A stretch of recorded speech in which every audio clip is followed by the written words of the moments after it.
ਜੀ ਸਾਰੇ ਦੋਸਤਾਂ ਨੂੰ ਜੀ ਆਇਆਂ ਨੂੰ ਲੈਲਪੁਰ ਯੰਗ ਹਿਸਟੋਰੀਅਨ ਕਲੱਬ ਦੇ ਅੱਜ ਦੀ ਇਸ ਮਾਂ ਬੋਲੀ ਸੀਰੀਜ਼ ਦੇ ਵਿੱਚ ਜਿਹੜੇ ਦੋਸਤ ਸਾਨੂੰ ਵੇਖ ਰਹੇ ਨੇ ਮੈਂ ਉਹਨਾਂ ਨੂੰ ਰਿਕੁਐਸਟ ਕਰਾਂਗਾ, ਬੇਨਤੀ ਕਰਾਂਗਾ, ਦਰਖਾਸਤ ਕਰਾਂਗਾ ਕਿ ਤੁਸੀਂ ਇਸ ਲਿੰਕ ਨੂੰ, ਇਸ ਵੀਡੀਓ ਨੂੰ ਸ਼ੇਅਰ ਕਰ ਦਿਓ ਤਾਂ ਕਿ ਜਿਹੜੇ ਸਾਡੇ ਬਾਕੀ ਦੋਸਤ ਨੇ ਉਹਨਾਂ ਤੱਕ ਵੀ ਜਿਹੜੀ ਇਹ ਵੀਡੀਓ ਪਹੁੰਚੇ ਔਰ ਉਹ ਵੀ ਅੱਜ ਦੇ ਇਸ ਬਹੁਤ ਹੀ ਇੰਪੋਰਟੈਂਟ ਟੌਪਿਕ ਦੇ ਵਿੱਚ ਸ਼ਾਮਲ ਹੋ ਸਕਣ। ਜਿੰਨਾ ਚਿਰ ਦੋਸਤ ਆ ਰਹੇ ਨੇ ਬਾਕੀ ਉਨੀ ਦੇਰ ਤੱਕ ਅਸੀਂ ਕੋਈ ਆਪਣੇ ਕਲੱਬ ਦੇ ਹਵਾਲੇ ਨਾਲ ਥੋੜੀ ਜਿਹੀ ਮੈਂ ਗੱਲ ਕਰਦਾ ਜਾਵਾਂ। Lyallpur young historian club basically ਜਿਹੜਾ ਹੈ ਉਹ ਪੰਜਾਬ ਦੀ ਤਾਰੀਖ ਨੂੰ ਉਹਦੀ ਆਪਣੀ ਜ਼ੁਬਾਨ ਪੰਜਾਬੀ ਦੇ ਵਿੱਚ ਇਕੱਠਿਆਂ ਕਰਨ ਦਾ ਇੱਕ ਆਰ ਜਿਹੜਾ ਹੈ ਉਹ ਅਸੀਂ ਕੀਤਾ ਔਰ ਉਸ ਵਿੱਚ ਅਸੀਂ ਤਿੰਨ ਜਿਹੜੇ ਇਹਦੇ ਮੇਜਰ ਪ੍ਰੋਗਰਾਮ ਨੇ ਉਹ ਅਸੀਂ ਚਲਾ ਰਹੇ ਹਾਂ। ਇੱਕ ਹਿਸਟਰੀ ਲੈਕਚਰ ਸੀਰੀਜ਼ ਜਿਸ ਵਿੱਚ ਅਸੀਂ ਪੰਜਾਬ ਦੇ ਉਹਨਾਂ ਗ੍ਰੇ ਏਰੀਆ ਜੋ ਵੱਖ-ਵੱਖ ਵਿਸ਼ਿਆਂ ਤੇ ਗੱਲ ਕਰਨੇ, ਹਿੱਸਿਆਂ ਤੇ ਗੱਲ ਕਰਨੇ ਆ। ਦੂਜਾ ਜਿਹੜਾ ਹੈ ਸਿਟੀ ਐਜ਼ ਇਟ ਵਾਸ, ਸ਼ਹਿਰਾਂ ਦੀ ਤਾਰੀਖ ਨੂੰ ਇਕੱਠਿਆਂ ਕਰਨ ਦਾ ਇਕਾਰ ਅਸੀਂ ਕੀਤਾ। ਉਹ ਜਿਹੜਾ ਹੈ ਸ਼ਹਿਰ ਇਸ ਤਰ੍ਹਾਂ ਨੇ ਕਿ ਇੱਕ ਚੜ੍ਹਦੇ ਪੰਜਾਬ ਤੋਂ ਸ਼ਹਿਰ, ਇੱਕ ਲਹਿੰਦੇ ਤੋਂ ਔਰ ਇੱਕ ਬਾਕੀ ਪੂਰੀ ਦੁਨੀਆ 'ਚ ਜਿੱਥੇ ਵੀ ਪੰਜਾਬੀ ਵਸਦੇ ਨੇ ਉੱਥੇ ਦਾ ਸ਼ਹਿਰ ਹੋਏਗਾ। ਤੀਸਰਾ ਸਾਡਾ ਜਿਹੜਾ ਹੈ ਉਹ book of the week programme ਜਿਹੜਾ ਹੈ ਉਹ ਚੱਲ ਰਿਹਾ। ਅੱਜ ਕੱਲ੍ਹ ਕੁਛ ਉਹ ਰੁਕਿਆ ਹੋਇਆ ਹੈ ਕਿਉਂਕਿ ਥੋੜੀ ਜਿੰਨੀ ਆਪਣੀ ਮਸਰੂਫੀਅਤ ਦਾ ਕਰਕੇ ਉਹ ਪ੍ਰੋਗਰਾਮ ਨਹੀਂ ਹੋ ਰਿਹਾ। ਔਰ ਤੀਸਰੀ ਸਾਡੀ ਹੈ ਜਿਹੜੀ ਇੱਕ ਸਪੈਸ਼ਲ ਅਸੀਂ ਮਾਂ ਬੋਲੀ ਸੀਰੀਜ਼ ਜਿਹੜੀ ਲੈਲਪੁਰ ਪੰਜਾਬੀ ਸੁਲੇਖ ਮੇਲੇ ਤੋਂ ਬਾਅਦ ਸ਼ੁਰੂ ਕੀਤੀ ਸੀ, ਉਸ ਦੀ ਉਹਨੂੰ ਅਸੀਂ ਅਜੇ ਜਾਰੀ ਰੱਖਿਆ ਹੋਇਆ। ਉਹਦੇ ਵਿੱਚ ਆਪਣੇ ਵੱਖੋ ਵੱਖ ਜਿਹੜੇ ਸਾਡੇ ਸਕਾਲਰ ਨੇ, ਸੂਝਵਾਨ ਨੇ, ਉਹਨਾਂ ਨੂੰ ਅਸੀਂ ਸੱਦ ਕੇ ਮਾਂ ਬੋਲੀ ਦੇ ਉੱਪਰ ਇੱਕ ਪੋਲੀਟੀਕਲੀ ਜਿਹੜੇ ਲੋਕ ਕਰ ਰਹੇ ਨੇ ਐਕਟਿਵਿਸਟ, ਉਹਨਾਂ ਦਾ ਇੱਕ ਪੁਆਇੰਟ ਆਫ ਵਿਊ ਲੈ ਲਿਆ। ਹੁਣ ਉਹ ਲੋਕ ਜਿਹੜੇ ਇਸ ਜ਼ੁਬਾਨ ਦੇ ਉੱਤੇ ਲੌਜੀਕਲੀ ਜਾਂ ਜ਼ੁਬਾਨ ਕੀ ਹੁੰਦੀ ਹੈ, ਇਹ ਕਿਸ ਤਰ੍ਹਾਂ ਅੱਗੇ ਵੱਧਦੀ ਹੈ ਜਾਂ ਇਹਦੇ ਮਰਨ ਜੀਣ ਦਾ ਕੀ ਹਿਸਾਬ ਕਿਤਾਬ ਹੈ, ਇਹਦੇ ਤੇ ਗੱਲਬਾਤ ਕਰਨ ਵਾਸਤੇ ਹੁਣ ਅਸੀਂ ਵੱਖ-ਵੱਖ ਸਕਾਲਰ ਨੂੰ ਜਿਹੜਾ ਹੈ ਉਹ ਸੱਦਾਂਗੇ। ਅੱਜ ਸਾਡੀ ਬੜੀ ਖੁਸ਼ਕਿਸਮਤੀ ਕਿ ਅੱਜ ਸਾਡੇ ਨਾਲ ਸਾਡੇ ਬਹੁਤ ਹੀ ਸੀਨੀਅਰ ਦੋਸਤ ਡਾਕਟਰ ਆਮਰ ਜ਼ਹੀਰ ਭੱਟੀ ਸਾਹਿਬ ਸਾਡੇ ਨਾਲ ਮੌਜੂਦ ਨੇ।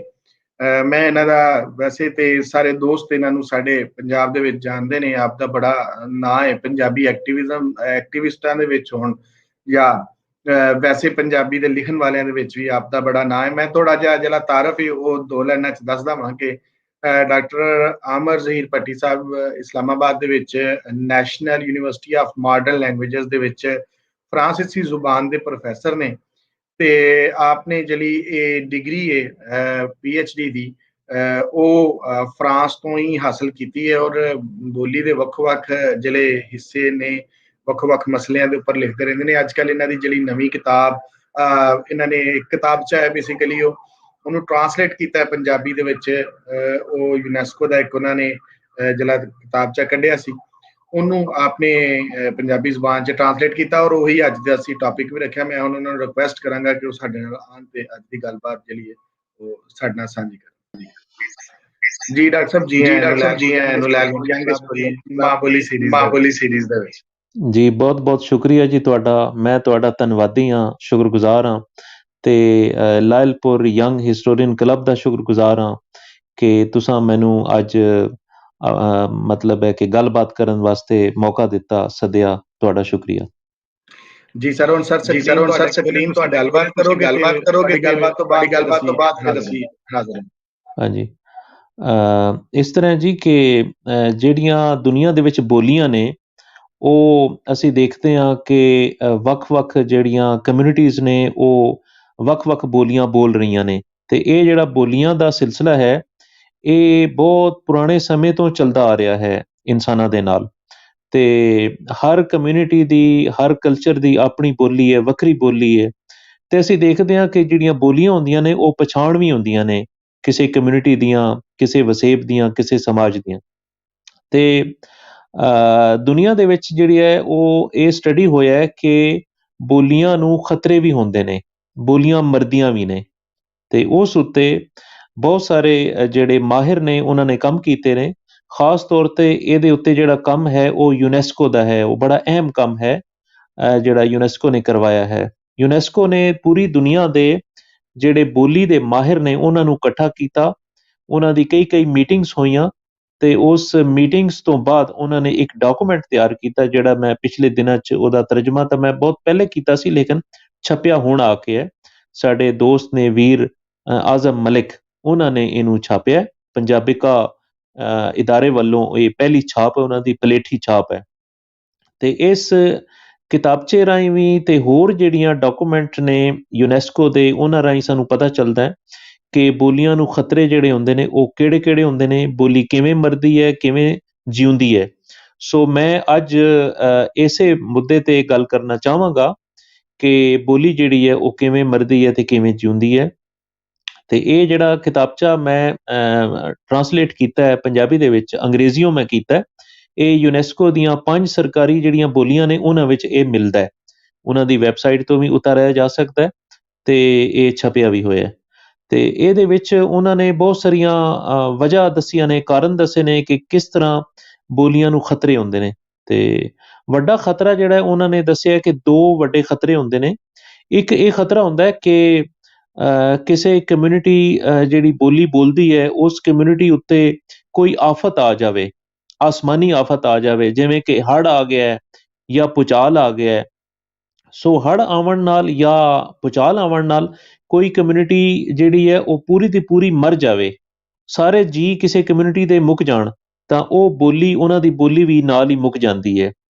ਜਿਹੜਾ ਦੂਸਰਾ ਹੈ ਇਹਦਾ ਕਾਰਨ ਬੋਲੀ ਦੇ ਮਰਨ ਦਾ, ਉਹ ਇਹ ਹੁੰਦਾ ਹੈ ਕਿ ਕੋਈ ਹੋਰ ਕੌਮ ਆ ਕੇ ਕਿਸੇ ਬੋਲੀ ਬੋਲਣ ਵਾਲੀ ਜਿਹੜੀ ਧਰਤੀ ਹੈ ਉਹਦੇ ਉੱਤੇ ਆ ਕੇ ਰਾਜ ਕਰਨਾ ਸ਼ੁਰੂ ਕਰ ਦਿੰਦੀ ਹੈ। ਤੇ ਉਹ ਜਦੋਂ ਰਾਜ ਕਰਦੀ ਹੈ ਬਾਹਰੋਂ ਆ ਕੇ ਕੋਈ ਕੌਮ, ਉਹ ਆਪਣੀ ਬੋਲੀ ਨੂੰ ਉਸ ਧਰਤੀ ਉੱਤੇ, ਬੇਗਾਨੀ ਧਰਤੀ ਉੱਤੇ ਮੜ ਦਿੰਦੀ ਹੈ ਲੋਕਾਂ ਦੇ ਉੱਤੇ। ਇਹ ਸਾਨੂੰ ਤਾਰੀਖ ਦੇ ਵਿੱਚ ਇਹ ਚੀਜ਼ਾਂ ਮਿਲਦੀਆਂ ਨੇ, ਲੇਕਿਨ ਪਹਿਲਾਂ ਇਹਦਾ ਜ਼ੋਰ ਘੱਟ ਹੁੰਦਾ ਸੀ, ਕਿਉਂ ਜੇ ਪਹਿਲਾਂ ਜਿਹੜਾ ਸੀ ਨਿਜ਼ਾਮ ਉਹ ਇਸ ਤਰ੍ਹਾਂ ਦਾ ਨਹੀਂ ਸੀ ਜਿਵੇਂ ਅੱਜ ਦਾ ਨਿਜ਼ਾਮ ਹੈ। ਜਿਵੇਂ ਅਸੀਂ ਦੇਖਦੇ ਹਾਂ ਸਕੂਲਿੰਗ ਹੈ, ਅਰਬਨਾਈਜੇਸ਼ਨ ਹੈ, ਇਹ ਬੋਲੀਆਂ ਨੂੰ ਮਾਰ ਰਹੇ ਨੇ। ਸੋ ਹੁੰਦਾ ਇਸ ਤਰ੍ਹਾਂ ਕਿ ਜਦੋਂ ਕਿਸੇ ਕਮਿਊਨਿਟੀ ਦੇ ਵਿੱਚ ਕੋਈ ਬਾਹਰੋਂ ਆ ਕੇ ਕੌਮ ਕਬਜ਼ਾ ਕਰਕੇ ਉੱਥੇ ਬਹਿ ਜਾਂਦੀ ਹੈ ਤੇ ਉਹ ਫਿਰ ਆਪਣੀ ਬੋਲੀ ਜਦੋਂ ਲਾਗੂ ਕਰਦੀ ਹੈ ਉਸ ਧਰਤੀ ਉੱਤੇ, ਤਾਂ ਉੱਥੇ ਜਿਹੜੇ ਬਾਲ ਹੁੰਦੇ ਨੇ ਉਹਨਾਂ ਨੂੰ ਸਕੂਲਾਂ ਦੇ ਵਿੱਚ ਉਹ ਬੇਗਾਨੀ ਜਾਂ ਓਪਰੀ ਬੋਲੀ, ਪਰਾਈ ਬੋਲੀ ਪੜ੍ਹਨੀ ਪੈਂਦੀ ਹੈ। ਤੇ ਜਿਹੜਾ ਸਾਮਰਾਜ ਹੁੰਦਾ ਹੈ ਉਹ ਨੌਕਰੀਆਂ ਜਾਂ ਕਾਰੋਬਾਰ ਨੂੰ ਨੱਥੀ ਕਰ ਦਿੰਦਾ ਹੈ ਉਸ ਆਪਣੀ ਬੋਲੀ ਦੇ ਨਾਲ। ਸੋ ਇਸ ਤਰ੍ਹਾਂ ਲੋਕਾਂ ਦੀ ਮਜਬੂਰੀ ਬਣ ਜਾਂਦੀ ਹੈ ਕਿ ਉਹ ਪਰਾਈ ਬੋਲੀ ਨੂੰ ਸਿੱਖਣ ਸਕੂਲਾਂ ਦੇ ਵਿੱਚ, ਕਾਲਜਾਂ, ਯੂਨੀਵਰਸਿਟੀਆਂ ਦੇ ਵਿੱਚ, ਤੇ ਉਸ ਤੋਂ ਬਾਅਦ ਉਹ ਉਹਨੂੰ ਬੋਲਣ ਤੇ ਲਿਖਣ ਪੜ੍ਹਨ ਉਸੇ ਬੋਲੀ ਦੇ ਵਿੱਚ। ਸੋ ਮੈਂ ਦੇਖਣਾ ਕਿ ਸਾਡੇ ਜਿਹੜਾ ਪੰਜਾਬ ਹੈ, ਲਹਿੰਦਾ ਪੰਜਾਬ, ਇਹਦੇ ਨਾਲ ਵੀ ਇਹੋ ਵਰਤਾਰਾ ਹੋਇਆ ਹੈ ਕਿ ਪੰਜਾਬੀ ਜਿਹੜੀ ਹੈ ਉਹ ਇੱਥੇ ਸਕੂਲਾਂ ਦੇ ਵਿੱਚ, ਕਾਲਜਾਂ ਦੇ ਵਿੱਚ ਆਊਟ ਹੈ, ਤੇ ਬੇਗਾਨੀ ਬੋਲੀਆਂ ਜਿਹੜੀਆਂ ਨੇ ਉਹ ਉਰਦੂ ਦੇ ਸ਼ਕਲ ਦੇ ਵਿੱਚ ਤੇ ਅੰਗਰੇਜ਼ੀ ਦੀ ਸ਼ਕਲ ਦੇ ਵਿੱਚ ਸਾਡੇ ਉੱਤੇ ਲਾਗੂ ਨੇ। ਸਾਡੇ ਬਾਲ ਜਿਹੜੇ ਨੇ ਉਹ ਇਹੋ ਬੋਲੀਆਂ ਸਿੱਖ ਕੇ, ਪੜ੍ਹ ਕੇ ਸਕੂਲਾਂ ਚੋਂ ਉੱਤੇ ਆਉਂਦੇ ਨੇ, ਕਾਲਜਾਂ 'ਚ ਆਉਂਦੇ ਨੇ, ਉਸ ਤੋਂ ਬਾਅਦ ਯੂਨੀਵਰਸਿਟੀਆਂ 'ਚ ਜਾਂਦੇ ਨੇ। ਸੋ ਇਸ ਤਰ੍ਹਾਂ ਉਹਨਾਂ ਦੇ ਵਿੱਚੋਂ ਆਪਣੀ ਮਾਂ ਬੋਲੀ ਦਾ ਸਫਾਇਆ ਹੋ ਰਿਹਾ ਹੈ ਬੜੀ ਤੇਜ਼ੀ ਦੇ ਨਾਲ। ਤੇ ਹੁਣ ਅੱਜ-ਕੱਲ੍ਹ ਜਿਹੜਾ ਦੌਰ ਚੱਲ ਰਿਹਾ ਇਹਦੇ ਵਿੱਚ ਅਸੀਂ ਦੇਖਦੇ ਹਾਂ ਕਿ ਮੀਡੀਆ ਬੜਾ ਸਟਰੋਂਗ ਹੈ। ਹੁਣ ਮੀਡੀਆ ਦਾ ਵੀ ਪ੍ਰੈਸ਼ਰ ਹੈ ਲੋਕਾਈ ਦੇ ਉੱਤੇ। ਪਹਿਲਾਂ ਮੀਡੀਆ ਇੰਨਾ ਸਟਰੋਂਗ ਨਹੀਂ ਸੀ ਹੁੰਦਾ, ਲੋਕੀ ਟੀਵੀ ਤੋਂ ਬਚੇ ਹੋਏ ਸਨ, ਰੇਡੀਓ ਹਰ ਪਾਸੇ ਨਹੀਂ ਸੀ ਹੁੰਦਾ।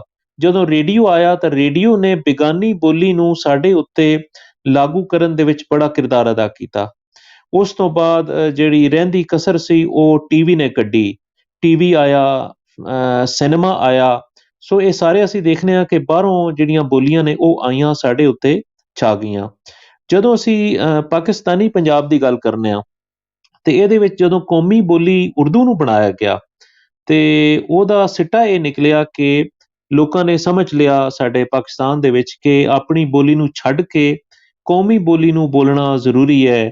ਅਸੀਂ ਸੱਚੇ ਤੇ ਖਰੇ ਪਾਕਿਸਤਾਨੀ ਤਾਂ ਹੋਵਾਂਗੇ ਜਦੋਂ ਅਸੀਂ ਆਪਣੀ ਬੋਲੀ ਨੂੰ ਛੱਡ ਕੇ ਤੇ ਉਰਦੂ ਨੂੰ ਬੋਲਾਂਗੇ। ਤੇ ਉਰਦੂ ਬੋਲਣ ਦਾ ਮਤਲਬ ਇਹ ਹੈ ਕਿ ਅਸੀਂ ਜਿਹੜਾ ਸੈਂਟਰਲ ਇੰਡੀਆ ਹੈ ਉਹਦੀ ਬੋਲੀ ਬੋਲ ਰਹੇ ਹਾਂ। ਉਹਦਾ ਕਾਰਨ ਇਹ ਹੈ ਕਿ ਜਿਹੜੀ ਉਰਦੂ ਹੈ ਉਹ ਅਸਲ ਦੇ ਵਿੱਚ ਵੈਸਟਰਨ ਹਿੰਦੀ ਦੀ ਇੱਕ ਬੋਲੀ ਹੈ, ਉਹਦੀ ਇੱਕ ਉਪਭਾਸ਼ਾ ਕਹਿ ਲਓ, ਡਾਇਲੈਕਟ ਕਹਿ ਲਓ, ਉਹ ਹੈ। ਉਹਦੇ ਵਿੱਚ ਜਿਹੜੇ ਤੱਤ ਨੇ ਫਾਰਸੀ, ਅਰਬੀ ਦੇ, ਉਹ ਘੱਟ ਨੇ, ਤੇ ਜਿਹੜੀ ਉਹਦੀ ਸਾਂਝ ਹੈ ਹਿੰਦੀ ਦੇ ਬਾਕੀ ਉਪ ਭਾਸ਼ਾਵਾਂ ਦੇ ਨਾਲ, ਉਪ ਬੋਲੀਆਂ ਦੇ ਨਾਲ, ਉਹ ਚੋਖੀ ਹੈ। ਤੇ ਇਸ ਵਾਸਤੇ ਜਦੋਂ ਕੋਈ ਹਿੰਦੀ ਦਾ ਗਾਣਾ ਸੁਣਦਾ ਹੈ ਜਾਂ ਉਰਦੂ ਦਾ ਗਾਣਾ ਸੁਣਦਾ ਹੈ ਤਾਂ ਉਹ ਲੋਕਾਈ ਲਈ ਇੱਕੋ ਚੀਜ਼ ਹੁੰਦੀ ਹੈ। ਇਸੇ ਤਰ੍ਹਾਂ ਜਦੋਂ ਅਸੀਂ ਫਿਲਮਾਂ ਡਰਾਮੇ ਦੇਖਦੇ ਹਾਂ ਹਿੰਦੀ ਦੇ ਤੇ ਉਰਦੂ ਦੇ, ਤੇ ਅਸਲ ਦੇ ਵਿੱਚ ਮੈਨੂੰ ਇਹ ਲੱਗਦਾ ਹੈ ਕਿ ਇਹ ਜਿਹੜਾ ਸਾਡੀ ਇੰਡਸ ਵੈਲੀ ਹੈ ਇਹਦੇ ਉੱਤੇ ਇੱਕ ਪ੍ਰੈਸ਼ਰ ਹੈ ਸੈਂਟਰਲ ਇੰਡੀਆ ਦਾ, ਯਾਨੀ ਇੰਡੀਆ ਦਾ ਜਿਹੜਾ ਸੈਂਟਰਲ ਏਰੀਆ ਹੈ, ਉੱਤਰ ਪ੍ਰਦੇਸ਼ ਜਾਂ ਮੱਧ ਪ੍ਰਦੇਸ਼, ਇਹ ਜਿਹੜੇ ਇਲਾਕੇ ਨੇ ਇਹਨਾਂ ਦੀ ਬੋਲੀ ਦਾ ਇੱਕ ਬਹੁਤ ਵੱਡਾ ਹਿੱਸਾ ਮੀਡੀਆ ਦੀ ਤਾਕਤ ਦੀ ਵਜ੍ਹਾ ਤੋਂ ਸਾਡੇ ਉੱਤੇ ਇਹਦਾ ਗਲਬਾ ਆ ਗਿਆ। ਸੋ ਇਸ ਗਲਬੇ ਤੋਂ ਆਪਣੀ ਬੋਲੀ ਨੂੰ ਬਚਾਉਣਾ ਇਹ ਜਿਹੜਾ ਹੈ ਇਹ ਬੜਾ ਜ਼ਰੂਰੀ ਹੈ। ਉਸ ਵਾਸਤੇ ਸਾਨੂੰ ਲੋੜ ਹੈ ਕਿ ਅਸੀਂ ਸਕੂਲਾਂ ਦੇ ਵਿੱਚ ਪੰਜਾਬੀ ਪੜ੍ਹਨ ਦਾ ਇੰਤਜ਼ਾਮ ਕਰੀਏ ਪਾਕਿਸਤਾਨ ਦੇ ਵਿੱਚ, ਕਿਉਂਕਿ ਅਸੀਂ ਦੇਖਿਆ ਹੈ ਕਿ ਸਕੂਲਾਂ ਦੇ ਵਿੱਚ ਜਿਹੜੇ ਟੀਚਰ ਨੇ ਸਾਡੇ ਇੱਥੇ ਖਾਸ ਤੌਰ 'ਤੇ ਪ੍ਰਾਈਵੇਟ ਸਕੂਲਾਂ ਦੇ ਵਿੱਚ, ਉਹ ਕੋਸ਼ਿਸ਼ ਕਰਦੇ ਨੇ ਕਿ ਬੱਚੇ ਜਾਂ ਤਾਂ ਉਰਦੂ ਬੋਲਣ ਅਤੇ ਜਾਂ ਫਿਰ ਇੰਗਲਿਸ਼ ਬੋਲਣ, ਕਿਉਂਕਿ ਉਹ ਸਮਝਦੇ ਨੇ ਕਿ ਅਸੀਂ ਜਦੋਂ ਬੱਚਿਆਂ ਕੋਲੋਂ ਇਹ ਵਾਲੀਆਂ ਬੋਲੀਆਂ ਬੁਲਵਾਵਾਂਗੇ, ਇਹਨਾਂ ਨੂੰ ਅੱਛੀਆਂ ਲਿਖਣਾ ਪੜ੍ਹਨੀ ਬੋਲੀਆਂ ਦੀ ਆ ਜਾਏਗੀ ਉਰਦੂ ਜਾਂ ਅੰਗਰੇਜ਼ੀ, ਤਾਂ ਇਹਨਾਂ ਦਾ ਸਮਾਜ ਦੇ ਵਿੱਚ ਇੱਕ ਉੱਚਾ ਰੁਤਬਾ ਹੋਏਗਾ। ਸੋ ਅਸੀਂ ਦੇਖਦੇ ਹਾਂ ਕਿ ਜਦੋਂ ਇੱਥੇ ਸਾਮਰਾਜ ਨੇ ਪੰਜਾਬ 'ਤੇ ਕਬਜ਼ਾ ਕੀਤਾ ਹੈ ਤਾਂ ਉਹਨਾਂ ਨੇ ਸਭ ਤੋਂ ਪਹਿਲਾਂ ਸਾਡੀ ਜਿਹੜੀ ਅੱਪਰ ਕਲਾਸ ਸੀ ਉਹਦੇ ਕੋਲੋਂ ਬੋਲੀ ਛੁਡਵਾਈ ਹੈ, ਅਤੇ ਉਹਦੇ ਤੋਂ ਬਾਅਦ ਅਸੀਂ ਦੇਖਦੇ ਹਾਂ ਕਿ 80s ਦੇ ਵਿੱਚ ਆ ਕੇ 70s 80s ਜਾਂ 90s ਦੇ ਵਿੱਚ ਆ ਕੇ ਅਸੀਂ ਦੇਖਦੇ ਹਾਂ ਕਿ ਮਿਡਲ ਕਲਾਸ ਨੇ ਵੀ ਉਹ ਬੋਲੀ ਅਪਣਾ ਲਈ, ਬੇਗਾਨੀ ਬੋਲੀ ਸੈਂਟਰਲ ਇੰਡੀਅਨ ਲੈਂਗੁਏਜ ਜਿਹੜੀ ਹੈ ਜਿਹਨੂੰ ਮੈਂ ਕਹਿੰਦਾ ਵਾਂ, ਉਹ ਇਹਨਾਂ ਨੇ ਅਪਣਾ ਲਈ। ਉਹ ਬੋਲਦੇ ਨੇ ਮਾਵਾਂ ਘਰਾਂ ਦੇ ਵਿੱਚ, ਹੁਣ ਤੇ ਪਿੰਡਾਂ ਦੇ ਵਿੱਚ ਵੀ, ਸ਼ਹਿਰਾਂ ਤੋਂ ਦੂਰ ਚਲੇ ਜਾਓ ਪਿੰਡਾਂ ਦੇ ਵਿੱਚ ਵੀ ਮਾਵਾਂ ਜਿਹੜੀਆਂ ਨੇ ਉਹ ਮੀਡੀਆ ਤੋਂ ਮੁਤਾਸਰ ਹੋ ਕੇ, ਫਿਲਮਾਂ ਡਰਾਮਿਆਂ ਤੋਂ ਮੁਤਾਸਰ ਹੋ ਕੇ, ਜਿਨ੍ਹਾਂ ਨੂੰ ਐਸੀਆਂ ਮਾਵਾਂ ਜਿਹੜੀਆਂ ਕਦੇ ਸਕੂਲ ਵੀ ਨਹੀਂ ਗਈਆਂ, ਉਹ ਸਮਝਦੀਆਂ ਨੇ ਕਿ ਇਹ ਜਿਹੜੀ ਹੈ ਬੜੇ ਸਤਿਕਾਰ ਵਾਲੀ ਮਾਣ ਵਾਲੀ ਬੋਲੀ ਹੈ, ਜਿਹੜੀ ਉਹ ਅਸਲ ਦੇ ਵਿੱਚ ਉਹਨੂੰ ਉਰਦੂ ਸਮਝ ਰਹੇ ਹੁੰਦੇ ਨੇ, ਉਹ ਅਸਲ ਵਿੱਚ ਸੈਂਟਰਲ ਹਿੰਦੀ ਹੈ ਜਿਹੜੀ ਸਾਡੇ ਉੱਤੇ ਗਲਬਾ ਪਾ ਰਹੀ ਹੈ। ਸੋ ਇਹ ਚੀਜ਼ਾਂ ਜਦੋਂ ਮੈਂ ਮਹਿਸੂਸ ਕੀਤੀਆਂ ਆਪਣੇ ਇੱਥੇ ਬਚਪਨ ਤੋਂ ਵੇਖਦਾ ਆਇਆ ਲੋਕਾਂ ਨੂੰ, ਅਤੇ ਮੈਨੂੰ ਇਹ ਲੱਗਾ ਕਿ ਸਾਡੀ ਬੋਲੀ ਜਿਹੜੀ ਹੈ ਉਹਦਾ ਸਫਾਇਆ ਹੋ ਰਿਹਾ ਹੈ ਹੌਲੀ ਹੌਲੀ, ਅਤੇ ਜਦੋਂ ਸਫਾਇਆ ਹੁੰਦਾ ਹੈ ਇਸ ਤਰ੍ਹਾਂ ਹੌਲੀ ਹੌਲੀ ਅਤੇ ਉਹ ਨਜ਼ਰ ਨਹੀਂ ਆਉਂਦਾ। ਉਹਦੀ ਵਜ੍ਹਾ ਇਹ ਹੁੰਦੀ ਹੈ ਕਿ ਇਹ 3 ਨਸਲਾਂ ਦੇ ਵਿੱਚ ਜਾ ਕੇ ਬੋਲੀ ਦਾ ਸਫਾਇਆ ਹੁੰਦਾ ਹੈ। ਇੱਕ ਜਿਹੜੀ ਨਸਲ ਹੁੰਦੀ ਹੈ ਉਹ ਆਪਣੀ ਪੂਰੀ ਬੋਲੀ ਬੋਲ ਰਹੀ ਹੁੰਦੀ ਹੈ। ਮਿਸਾਲ ਦੇ ਤੌਰ 'ਤੇ ਅਸੀਂ ਪੰਜਾਬੀ ਦੀ ਮਿਸਾਲ ਲੈਂਦੇ ਹਾਂ ਕਿ ਇੱਕ ਪੀੜ੍ਹੀ ਜਿਹੜੀ ਹੈ ਉਹ ਆਪਣੀ ਬੋਲੀ ਨੂੰ ਬੋਲ ਰਹੀ ਹੈ, ਉਹਨਾਂ ਨੇ ਆਪਣੇ ਬੱਚਿਆਂ ਨੂੰ ਵੀ ਆਪਣੀ ਬੋਲੀ ਜਿਹੜੀ ਹੈ ਉਹ ਸਿਖਾਈ ਹੈ, ਲੇਕਿਨ ਉਹ ਜਿਹੜੇ ਬੱਚੇ ਨੇ ਉਹ ਮੀਡੀਆ ਤੋਂ ਮੁਤਾਸਰ ਹੋ ਗਏ ਨੇ, ਉਹਨਾਂ ਨੇ ਪਰਾਈ ਬੋਲੀ ਨੂੰ ਵਧੀਆ ਸਮਝ ਲਿਆ, ਉਹਨੂੰ ਚੰਗਾ ਸਮਝ ਲਿਆ। ਸੋ ਉਹਨਾਂ ਨੇ ਆਪਣੇ ਮਾਂ-ਪਿਓ ਕੋਲੋਂ ਤਾਂ ਆਪਣੀ ਬੋਲੀ ਸਿੱਖੀ ਸੀ, ਲੇਕਿਨ ਉਹਨਾਂ ਦੀ ਜਿਹੜੀ ਔਲਾਦ ਹੈ, ਉਹਨਾਂ ਦੇ ਜਿਹੜੇ ਬੱਚੇ ਨੇ, ਉਹ ਕੋਸ਼ਿਸ਼ ਕਰਦੇ ਨੇ ਕਿ ਉਹਨਾਂ ਨੂੰ ਉਹ ਆਪਣੀ ਬੋਲੀ ਅੱਗੇ ਨਾ ਦੇਣ। ਸੋ ਇਸ ਦਾ ਸਿੱਟਾ ਇਹ ਨਿਕਲਦਾ ਹੈ ਕਿ ਉਹ ਇੱਕ ਪਰਾਈ ਬੋਲੀ ਆਪਣੇ ਬੱਚਿਆਂ ਨੂੰ ਸਿਖਾਉਣਾ ਸ਼ੁਰੂ ਕਰ ਦਿੰਦੇ ਨੇ, ਘਰ ਦੇ ਵਿੱਚ ਬੋਲਣਾ ਸ਼ੁਰੂ ਕਰ ਦਿੰਦੇ ਨੇ। ਸੋ ਇਸ ਤਰ੍ਹਾਂ ਉਹ ਜਿਹੜੇ ਬੱਚੇ ਜਿਨ੍ਹਾਂ ਨੇ ਅੱਖ ਖੋਲ੍ਹੀ ਹੈ ਅਤੇ ਇੱਕ ਪਰਾਈ ਬੋਲੀ ਬੋਲਣਾ ਸ਼ੁਰੂ ਕੀਤੀ ਆਪਣੀ ਧਰਤੀ ਉੱਤੇ, ਕਿਸੇ ਹੋਰ ਧਰਤੀ ਦੀ ਬੋਲੀ, ਸੋ ਉਹ ਬੱਚੇ ਜਿਹੜੇ ਨੇ ਉਹ ਸਮਝਦੇ ਨੇ ਕਿ ਇਹ ਬੋਲੀ ਹੀ ਸਾਡੀ ਬੋਲੀ ਹੈ। ਸੋ ਜਦੋਂ ਉਹ ਬੱਚੇ ਜਵਾਨ ਹੋਣਗੇ, ਉਹ ਆਪਣੇ ਬੱਚਿਆਂ ਦੇ ਨਾਲ ਉਹੀ ਬੋਲੀ ਬੋਲਣਗੇ ਜਿਹੜੀ ਕਿ ਉਹਨਾਂ ਦੇ ਮਾਂ-ਪਿਓ ਨੇ ਬੋਲੀ ਸੀ। ਸੋ ਅਸੀਂ ਦੇਖਦੇ ਹਾਂ ਕਿ 3 ਪੀੜ੍ਹੀਆਂ ਦੇ ਵਿੱਚ ਜਾ ਕੇ ਇਹ ਜਿਹੜਾ ਬੋਲੀ ਯਾਨੀ ਲੈਂਗੁਏਜ ਚੇਂਜ ਦਾ ਪ੍ਰੋਸੈਸ ਹੈ ਉਹ ਕੰਪਲੀਟ ਹੁੰਦਾ ਹੈ, ਮੁਕੰਮਲ ਹੁੰਦਾ ਹੈ। ਸੋ ਇਹ ਸਾਰੀਆਂ ਚੀਜ਼ਾਂ ਇੱਥੇ ਵਾਪਰ ਰਹੀਆਂ ਨੇ ਸਾਡੇ ਪਾਕਿਸਤਾਨੀ ਪੰਜਾਬ ਦੇ ਵਿੱਚ। ਉਹਦਾ ਕਾਰਨ ਇਹ ਹੈ ਕਿ ਬੋਲੀ ਜਿਹੜੀ ਹੈ ਉਹ ਇੱਥੇ ਲਾਗੂ ਨਹੀਂ ਹੋਈ। ਸੋ ਜਿਹੜੀ ਯੂਨੈਸਕੋ ਦੀ ਰਿਪੋਰਟ ਹੈ ਉਹਨੂੰ ਮੈਂ ਪੜ੍ਹਿਆ, ਉਸ ਤੋਂ ਮੈਂ ਇਹ ਸਮਝਿਆ ਕਿ ਇਹ ਅੰਗਰੇਜ਼ੀ ਦੇ ਵਿੱਚ ਜਿਹੜੀ ਚੀਜ਼ ਹੈ ਉਹ ਸਾਡੇ ਇੱਥੇ ਲੋਕਾਂ ਨੂੰ ਪਤਾ ਨਹੀਂ ਚੱਲਦੀ, ਸੋ ਇਹਨੂੰ ਪੰਜਾਬੀ 'ਚ ਤਰਜਮਾ ਕੀਤਾ ਜਾਏ। ਮੈਂ ਉਹਨੂੰ ਪੰਜਾਬੀ 'ਚ ਤਰਜਮਾ ਕੀਤਾ, ਉਹ ਅਸੀਂ ਛਾਪ ਕੇ ਇਹਨੂੰ ਵੰਡ ਰਹੇ ਹਾਂ, ਫ੍ਰੀ ਵੰਡ ਰਹੇ ਹਾਂ, ਤਾਂ ਕਿ ਲੋਕਾਂ ਨੂੰ ਆਪਣੇ ਹੱਕਾਂ ਦਾ ਪਤਾ ਚੱਲੇ, ਆਪਣੀ ਬੋਲੀ ਦੇ ਹੱਕਾਂ ਦਾ ਪਤਾ ਚੱਲੇ। ਯੂਨੈਸਕੋ ਵਾਲਿਆਂ ਨੇ ਜਿਹੜਾ ਕੰਮ ਕੀਤਾ ਹੈ, ਉਹਨਾਂ ਨੇ ਇਹ ਕੀਤਾ ਹੈ ਕਿ ਖਤਰੇ ਵਿੱਚ ਪਈਆਂ ਬੋਲੀਆਂ ਲਈ ਉਹਨਾਂ ਨੇ ਇਹ ਡਾਕੂਮੈਂਟ ਤਿਆਰ ਕੀਤਾ। ਇਹਨਾਂ ਨੇ 2003 ਦੇ ਵਿੱਚ ਇਹਨੂੰ ਤਿਆਰ ਕੀਤਾ ਸੀ, ਮੁਕੰਮਲ ਸ਼ਕਲ ਦੇ ਵਿੱਚ ਲੈ ਕੇ ਆਏ ਸੀ। ਫਿਰ ਇਹਨਾਂ ਨੇ ਇਹਨੂੰ 5 ਬੋਲੀਆਂ ਦੇ ਵਿੱਚ, ਯੂਨੈਸਕੋ ਦੀਆਂ ਜਿਹੜੀਆਂ ਸਰਕਾਰੀ ਬੋਲੀਆਂ ਨੇ ਉਹਦੇ ਵਿੱਚ ਇਹਨੂੰ ਬਣਾਇਆ, ਅਤੇ ਇਹ ਦੁਨੀਆ ਦੇ ਕੋਈ 12 ਮਾਹਿਰ ਜਿਹੜੇ ਸਨ ਉਹਦੇ ਵਿੱਚ ਜਾਪਾਨੀ ਵੀ ਸਨ, ਉਹਦੇ ਵਿੱਚ ਮੈਕਸੀਕਨ ਵੀ ਸਨ। ਇਹ ਸਾਰੇ ਰਲ ਕੇ ਬਹਿ ਕੇ ਪੈਰਿਸ ਦੇ ਵਿੱਚ ਇਹਨਾਂ ਨੇ ਇਹ ਡਾਕੂਮੈਂਟ ਤਿਆਰ ਕੀਤਾ ਸੀ ਤੇ ਇਹਨਾਂ ਦੀ ਕਈ ਮੀਟਿੰਗਸ ਹੋਈਆਂ। ਉਸ ਤੋਂ ਬਾਅਦ ਇਹ ਡਾਕੂਮੈਂਟ ਤਿਆਰ ਹੋਇਆ। ਅੱਛਾ, ਇਹਦੇ ਵਿੱਚ ਉਹਨਾਂ ਨੇ 9 ਫੈਕਟਰ ਦੱਸੇ ਨੇ ਜਿਹੜੇ ਬੜੇ ਅਹਿਮ ਨੇ ਕਿ ਬੋਲੀ ਜਿਹੜੀ ਹੈ ਉਹ ਅਸੀਂ ਕੋਈ ਵੀ ਬੋਲੀ ਉਹਨੂੰ ਵੇਖ ਸਕਦੇ ਹਾਂ ਕਿ ਉਹ ਕਿਹੜੇ ਪਾਸੇ ਜਾ ਰਹੀ ਹੈ। ਉਹ ਤਰੱਕੀ ਵਾਲੇ ਪਾਸੇ ਜਾ ਰਹੀ ਹੈ ਜਾਂ ਮੌਤ ਵਾਲੇ ਪਾਸੇ ਜਾ ਰਹੀ ਹੈ। ਉਹਦੇ ਵਿੱਚ ਜਿਹੜਾ ਪਹਿਲਾ ਫੈਕਟਰ ਹੈ ਉਹਨੂੰ ਕਹਿੰਦੇ ਨੇ ਇੰਟਰਜਨਰੇਸ਼ਨਲ ਲੈਂਗੁਏਜ ਟਰਾਂਸਮਿਸ਼ਨ, ਯਾਨੀ ਬੋਲੀ ਇੱਕ ਨਸਲ ਤੋਂ ਅਗਲੀ ਨਸਲ ਤੱਕ ਅਪਣਾਉਣ। ਇਹ ਜਿਹੜੀ ਚੀਜ਼ ਹੈ ਇਹ ਸਭ ਤੋਂ ਵੱਧ ਜ਼ਰੂਰੀ ਹੈ ਕਿਸੇ ਬੋਲੀ ਨੂੰ ਜਿਉਂਦਾ ਰੱਖਣ ਵਾਸਤੇ। ਬੋਲੀ ਦੀ ਪੜ੍ਹਾਈ ਲਿਖਾਈ ਇਹ ਬਾਅਦ ਦਾ ਮਸਲਾ ਹੈ, ਕਿਉਂਕਿ ਤੁਸੀਂ ਦੇਖੋ ਕਿ ਬੋਲੀਆਂ ਹੁਣ ਤੱਕ ਜਿਹੜੇ ਬੋਲਦੇ ਆਏ ਨੇ ਇਨਸਾਨ, ਉਹ ਤਾਂ ਜ਼ਬਾਨੀ ਹੀ ਚੱਲਦਾ ਰਿਹਾ। ਅਸੀਂ ਸੀਨਾ ਬਸੀਨਾ ਆਪਣੀਆਂ ਬੋਲੀਆਂ ਸਦੀਆਂ ਤੋਂ ਇੱਕ ਨਸਲ ਤੋਂ ਦੂਸਰੀ ਨਸਲ ਦੇ ਵਿੱਚ ਮੁੰਤਕਿਲ ਹੁੰਦੀਆਂ ਆਈਆਂ। ਸੋ ਬੋਲੀਆਂ ਹੁਣ ਅੱਜ ਇਨਸਾਨਾਂ ਦੇ ਸਾਹਮਣੇ ਜਿਹੜੀਆਂ ਮੌਜੂਦ ਨੇ, ਉਹਨਾਂ ਦਾ ਸਫ਼ਰ ਇਸੇ ਤਰ੍ਹਾਂ ਜਾਰੀ ਰਿਹਾ। ਬਹੁਤ ਸਾਰੀਆਂ ਬੋਲੀਆਂ ਅੱਜ ਵੀ ਲਿਖੀਆਂ ਨਹੀਂ ਜਾ ਰਹੀਆਂ। ਬਹੁਤ ਸਾਰੀਆਂ ਦੁਨੀਆ ਤੇ ਬੋਲੀਆਂ ਅਜਿਹੀਆਂ ਨੇ ਜਿਨ੍ਹਾਂ ਦਾ ਕੋਈ ਸਕ੍ਰਿਪਟ ਕੋਈ ਨਹੀਂ, ਜਿਨ੍ਹਾਂ ਦੀ ਲਿਪੀ ਕੋਈ ਨਹੀਂ, ਲੇਕਿਨ ਉਹ ਜਿਉਂਦੀਆਂ ਨੇ ਕਿਉਂਕਿ ਉਹਨਾਂ ਨੂੰ ਲੋਕੀ ਬੋਲਦੇ ਨੇ, ਵਰਤਦੇ ਨੇ। ਸੋ ਜਿਹੜੀ ਪਹਿਲੀ ਚੀਜ਼ ਹੈ, ਜਿਹੜੀ ਅਹਿਮ ਚੀਜ਼ ਹੈ, ਉਹ ਇਹ ਹੈ ਕਿ ਜਿਉਂਦਾ ਰੱਖਣ ਵਾਸਤੇ ਕਿਸੇ ਬੋਲੀ ਨੂੰ ਜਿਹਦੀ ਸਭ ਤੋਂ ਵੱਧ ਲੋੜ ਹੈ, ਉਹ ਇਹ ਹੈ ਕਿ ਆਪਣੇ ਬੱਚਿਆਂ ਦੇ ਨਾਲ ਆਪਣੀ ਬੋਲੀ ਨੂੰ ਬੋਲਿਆ ਜਾਏ, ਤਾਂ ਕਿ ਆਪਣੀ ਬੋਲੀ ਜਿਹੜੀ ਅਸੀਂ ਵਟਕਿਆਂ ਤੋਂ ਲਈ ਹੈ, ਉਹ ਆਪਣੀ ਅਗਲੀ ਨਸਲ ਤੱਕ ਇਹਨੂੰ ਅਸੀਂ ਅਪਣਾ ਸਕੀਏ, ਉਹਨੂੰ ਮੁੰਤਕਿਲ ਕਰੀਏ। ਇਸ ਵਾਸਤੇ ਮੈਂ ਦੇਖਣਾ ਵਾਂ ਕਿ ਸਾਡੇ ਪਾਕਿਸਤਾਨ ਦੇ ਵਿੱਚ ਜਿਹੜੇ ਪੰਜਾਬੀ ਨੇ ਉਹ ਇਸ ਚੀਜ਼ ਨੂੰ ਨਹੀਂ ਸਮਝ ਰਹੇ ਕਿ ਬੋਲੀ ਨੂੰ ਆਪਣੀ ਅਗਲੀ ਨਸਲ ਤੱਕ ਪਹੁੰਚਾਉਣਾ ਬੜਾ ਜ਼ਰੂਰੀ ਹੈ। ਅੱਛਾ, ਹੁਣ ਅਸੀਂ ਦੇਖਦੇ ਹਾਂ ਕਿ ਖਤਰੇ ਦੀ ਹਾਲਤ ਕੀ ਹੈ। ਖਤਰੇ ਦੀ ਹਾਲਤ ਇਹ ਹੈ ਕਿ ਬੋਲੀ ਜਿਹੜੀ ਹੈ ਉਹ ਕਿੱਥੇ ਕਿੱਥੇ ਵਰਤੀ ਜਾ ਰਹੀ ਹੈ। ਕੀ ਘਰਾਂ ਦੇ ਵਿੱਚ ਬੋਲੀ ਵਰਤੀ ਜਾ ਰਹੀ ਹੈ, ਬਾਜ਼ਾਰਾਂ ਦੇ ਵਿੱਚ ਬੋਲੀ ਵਰਤੀ ਜਾ ਰਹੀ ਹੈ, ਦਫ਼ਤਰਾਂ ਦੇ ਵਿੱਚ, ਪੜ੍ਹਾਈ ਦੇ ਇਦਾਰਿਆਂ ਦੇ ਵਿੱਚ, ਕਚਹਿਰੀਆਂ ਦੇ ਵਿੱਚ ਬੋਲੀ ਵਰਤੀ ਜਾ ਰਹੀ ਹੈ, ਤਾਂ ਸਾਨੂੰ ਪਤਾ ਚੱਲੇਗਾ ਕਿ ਸਾਡੀ ਬੋਲੀ ਕਿੱਥੇ ਖੜੀ ਹੈ। ਕੀ ਉਹ ਖਤਰੇ ਵੱਲ ਜਾ ਰਹੀ ਹੈ ਜਾਂ ਤਰੱਕੀ ਵੱਲ ਜਾ ਰਹੀ ਹੈ। ਤੇ ਇਹ ਸਾਰੀਆਂ ਚੀਜ਼ਾਂ ਅਸੀਂ ਆਪਣੇ ਆਪਣੇ ਸਮਾਜ ਦੇ ਵਿੱਚ, ਜਿੱਥੇ ਅਸੀਂ ਰਹਿੰਦੇ ਹਾਂ, ਆਪਣੇ ਸ਼ਹਿਰ, ਪਿੰਡ, ਜ਼ਿਲ੍ਹੇ ਦੇ ਵਿੱਚ ਅਸੀਂ ਦੇਖ ਸਕਦੇ ਹਾਂ ਕਿ ਸਾਡੀ ਬੋਲੀ ਕਿਸ ਕਿਸ ਲੈਵਲ ਤੇ ਵਰਤੀ ਜਾ ਰਹੀ ਹੈ। ਬੋਲੀ ਨੂੰ ਮਹਿਫੂਜ਼ ਜਾਂ ਸੁਰੱਖਿਅਤ ਤਾਂ ਸਮਝਿਆ ਜਾਂਦਾ ਹੈ ਜਦੋਂ ਬੱਚਿਆਂ ਤੋਂ ਲੈ ਕੇ ਬੁੱਢਿਆਂ ਤੋਣੀ ਪੀੜ੍ਹੀ ਦਾ ਹਰ ਬੰਦਾ ਆਪਣੀ ਬੋਲੀ ਬੋਲ ਰਿਹਾ ਹੋਵੇ। ਅਜਿਹੀ ਬੋਲੀ ਨੂੰ ਅਸੀਂ ਕਹਿੰਦੇ ਹਾਂ ਕਿ ਇਹ ਬੋਲੀ ਜਿਹੜੀ ਹੈ ਇਹ ਮਹਿਫੂਜ਼ ਹੈ, ਇਹਨੂੰ ਖਤਰਾ ਕੋਈ ਨਹੀਂ ਹੈ। ਲੇਕਿਨ ਬੋਲੀ ਉਦੋਂ ਗੈਰ ਮਹਿਫੂਜ਼ ਹੋ ਜਾਂਦੀ ਹੈ ਜਦੋਂ ਅਸੀਂ ਦੇਖਦੇ ਹਾਂ ਕਿ ਹਰ ਬੱਚਾ ਆਪਣੀ ਮਾਂ ਬੋਲੀ ਨਹੀਂ ਬੋਲ ਰਿਹਾ, ਸਗੋਂ ਕੁਝ ਬੱਚੇ ਆਪਣੀ ਮਾਂ ਬੋਲੀ ਦੀ ਥਾਂ ਤੇ ਪਰਾਈ ਬੋਲੀ ਬੋਲ ਰਹੇ ਨੇ। ਉਦੋਂ ਉਹ ਬੋਲੀ ਗੈਰ ਮਹਿਫੂਜ਼ ਹੋ ਜਾਂਦੀ ਹੈ। ਤੇ ਖਤਰਾ ਉਦੋਂ ਹੁੰਦਾ ਹੈ ਜਦੋਂ ਸਿਰਫ ਮਾਂ ਪਿਓ ਜਾਂ ਉਹਨਾਂ ਤੋਂ ਉਤਲੀ ਪੀੜ੍ਹੀ ਆਪਣੀ ਬੋਲੀ ਬੋਲ ਰਹੀ ਹੋਵੇ, ਉਦੋਂ ਬੋਲੀ ਨੂੰ ਖਤਰਾ ਹੁੰਦਾ ਹੈ। ਅੱਛਾ, ਉਸ ਤੋਂ ਬਾਅਦ ਜ਼ਿਆਦਾ ਖਤਰਾ ਉਦੋਂ ਹੁੰਦਾ ਹੈ ਜਦੋਂ ਸਿਰਫ ਦਾਦਾ ਦਾਦੀ ਤੇ ਨਾਨਾ ਨਾਨੀ ਆਪਣੀ ਬੋਲੀ ਬੋਲ ਰਹੇ ਹੋਣ। ਉਸ ਤੋਂ ਥੱਲੇ ਵਾਲੀ ਜਿਹੜੀ ਪੀੜ੍ਹੀਆਂ ਨੇ ਉਹ ਆਪਣੀ ਬੋਲੀ ਨੂੰ ਨਹੀਂ ਵਰਤ ਰਹੀਆਂ, ਤਾਂ ਇਹ ਜ਼ਿਆਦਾ ਖਤਰਾ ਹੈ। ਉਸ ਤੋਂ ਵੀ ਅੱਗੇ ਸਟੇਜ ਹੈ ਸਖਤ ਖਤਰਾ। ਸਖਤ ਖਤਰਾ ਉਹ ਹੈ ਕਿ ਬੋਲੀ ਨੂੰ ਬੋਲਣ ਵਾਲੇ ਜਿਹੜੇ ਲੋਕ ਨੇ ਉਹ ਬਹੁਤ ਥੋੜੇ ਰਹਿ ਗਏ ਨੇ, ਤੇ ਉਹ ਵੀ ਵਡੇਰੀ ਉਮਰ ਦੇ ਲੋਕ ਨੇ, ਤੇ ਹੈ ਨੇ ਵੀ ਵਿਰਲੇ। ਸੋ ਉਹ ਬੋਲੀ ਜਿਹੜੀ ਹੈ ਉਹ ਸਖਤ ਖਤਰੇ ਵਿੱਚ ਹੁੰਦੀ ਹੈ। ਉਸ ਤੋਂ ਬਾਅਦ ਜਿਹੜੀ ਮੌਤ ਹੈ ਉਹ ਇਹ ਹੈ ਕਿ ਬੋਲੀ ਨੂੰ ਬੋਲਣ ਵਾਲਾ ਕੋਈ ਵੀ ਨਹੀਂ ਰਹਿ ਗਿਆ। ਸੋ ਬੋਲੀ ਦਾ ਜਿਹੜਾ ਸਫਾਇਆ ਹੁੰਦਾ ਹੈ ਉਹ ਇਸ ਤਰ੍ਹਾਂ 3 ਨਸਲਾਂ ਦੇ ਵਿੱਚ ਹੁੰਦਾ ਹੈ।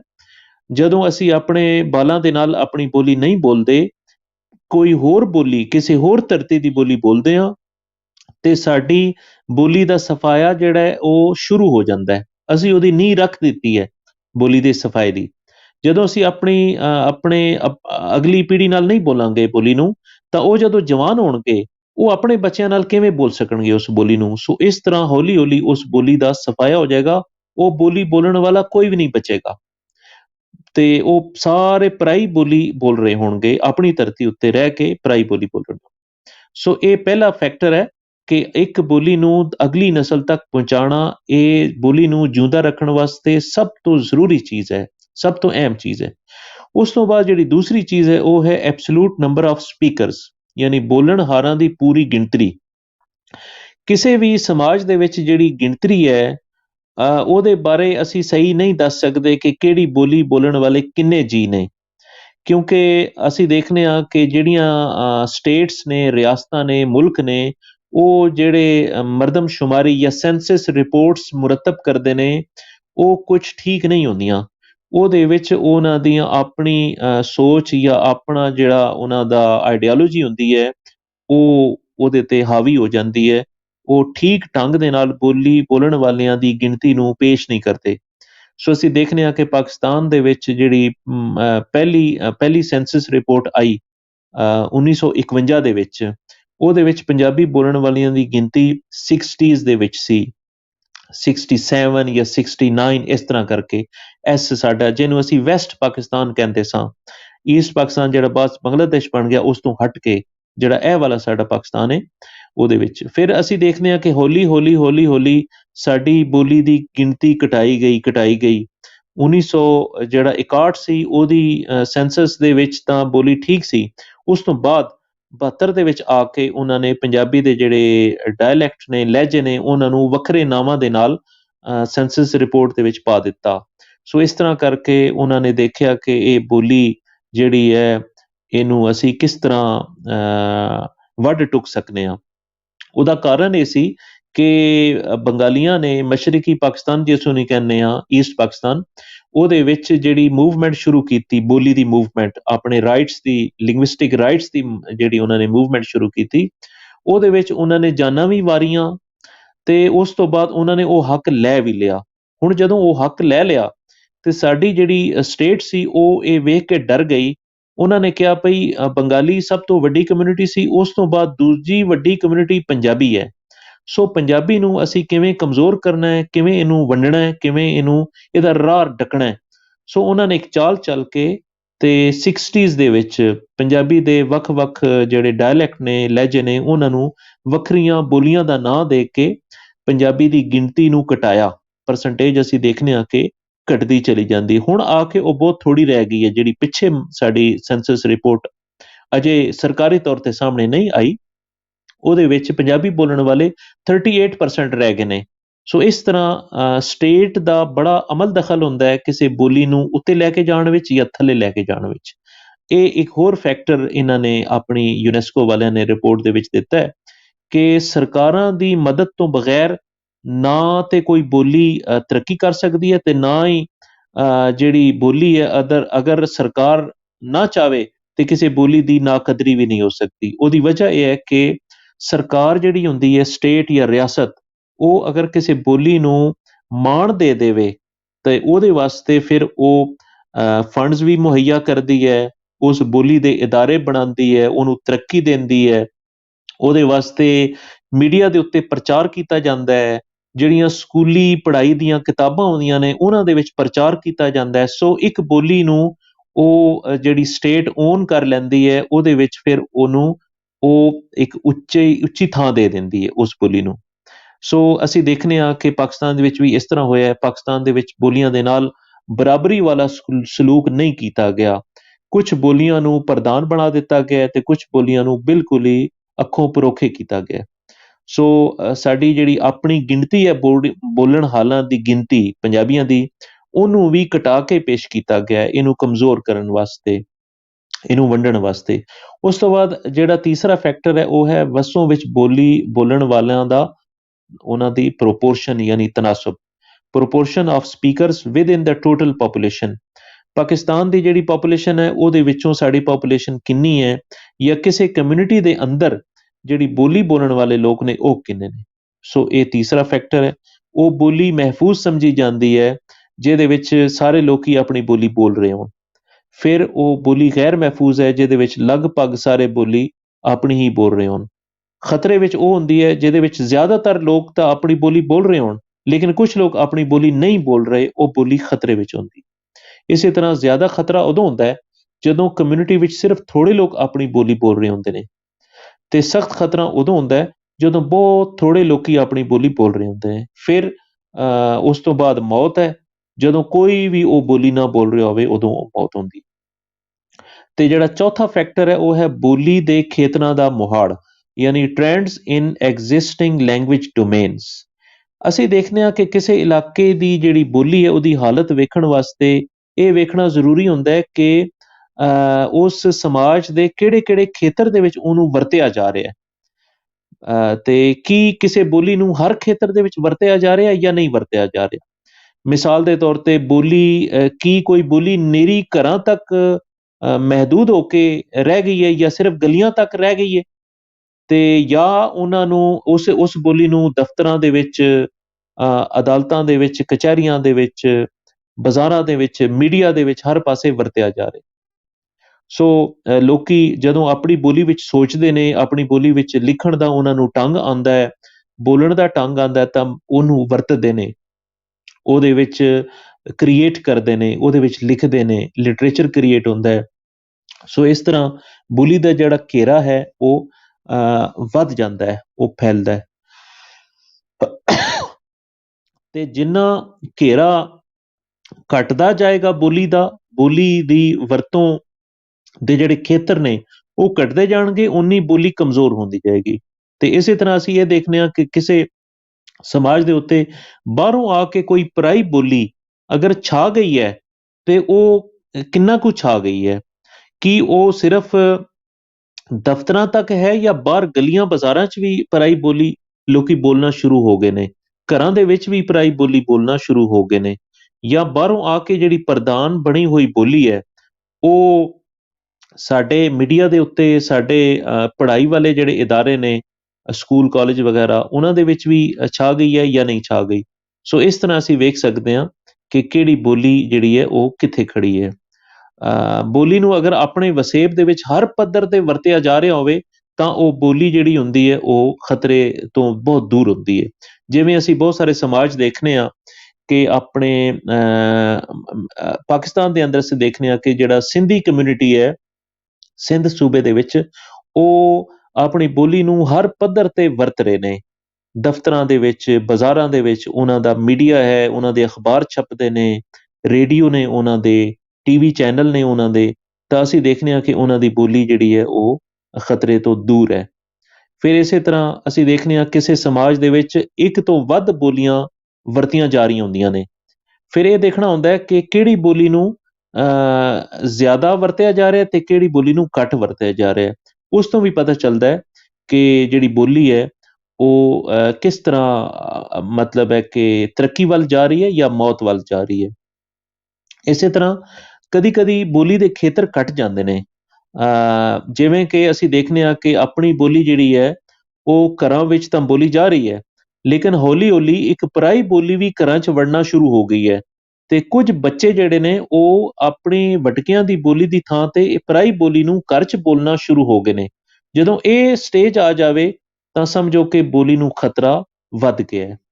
ਇਸੇ ਤਰ੍ਹਾਂ ਅਸੀਂ ਦੇਖਦੇ ਹਾਂ ਕਿ ਜਦੋਂ ਕੋਈ ਬੋਲੀ ਬਿਲਕੁਲ ਥੋੜ੍ਹੀਆਂ ਥਾਵਾਂ ਤੇ ਮਹਿਦੂਦ ਰਹਿ ਜਾਂਦੀ ਹੈ ਤਾਂ ਫਿਰ ਉਹਨੂੰ ਬਹੁਤ ਜ਼ਿਆਦਾ ਖਤਰਾ ਹੁੰਦਾ ਹੈ।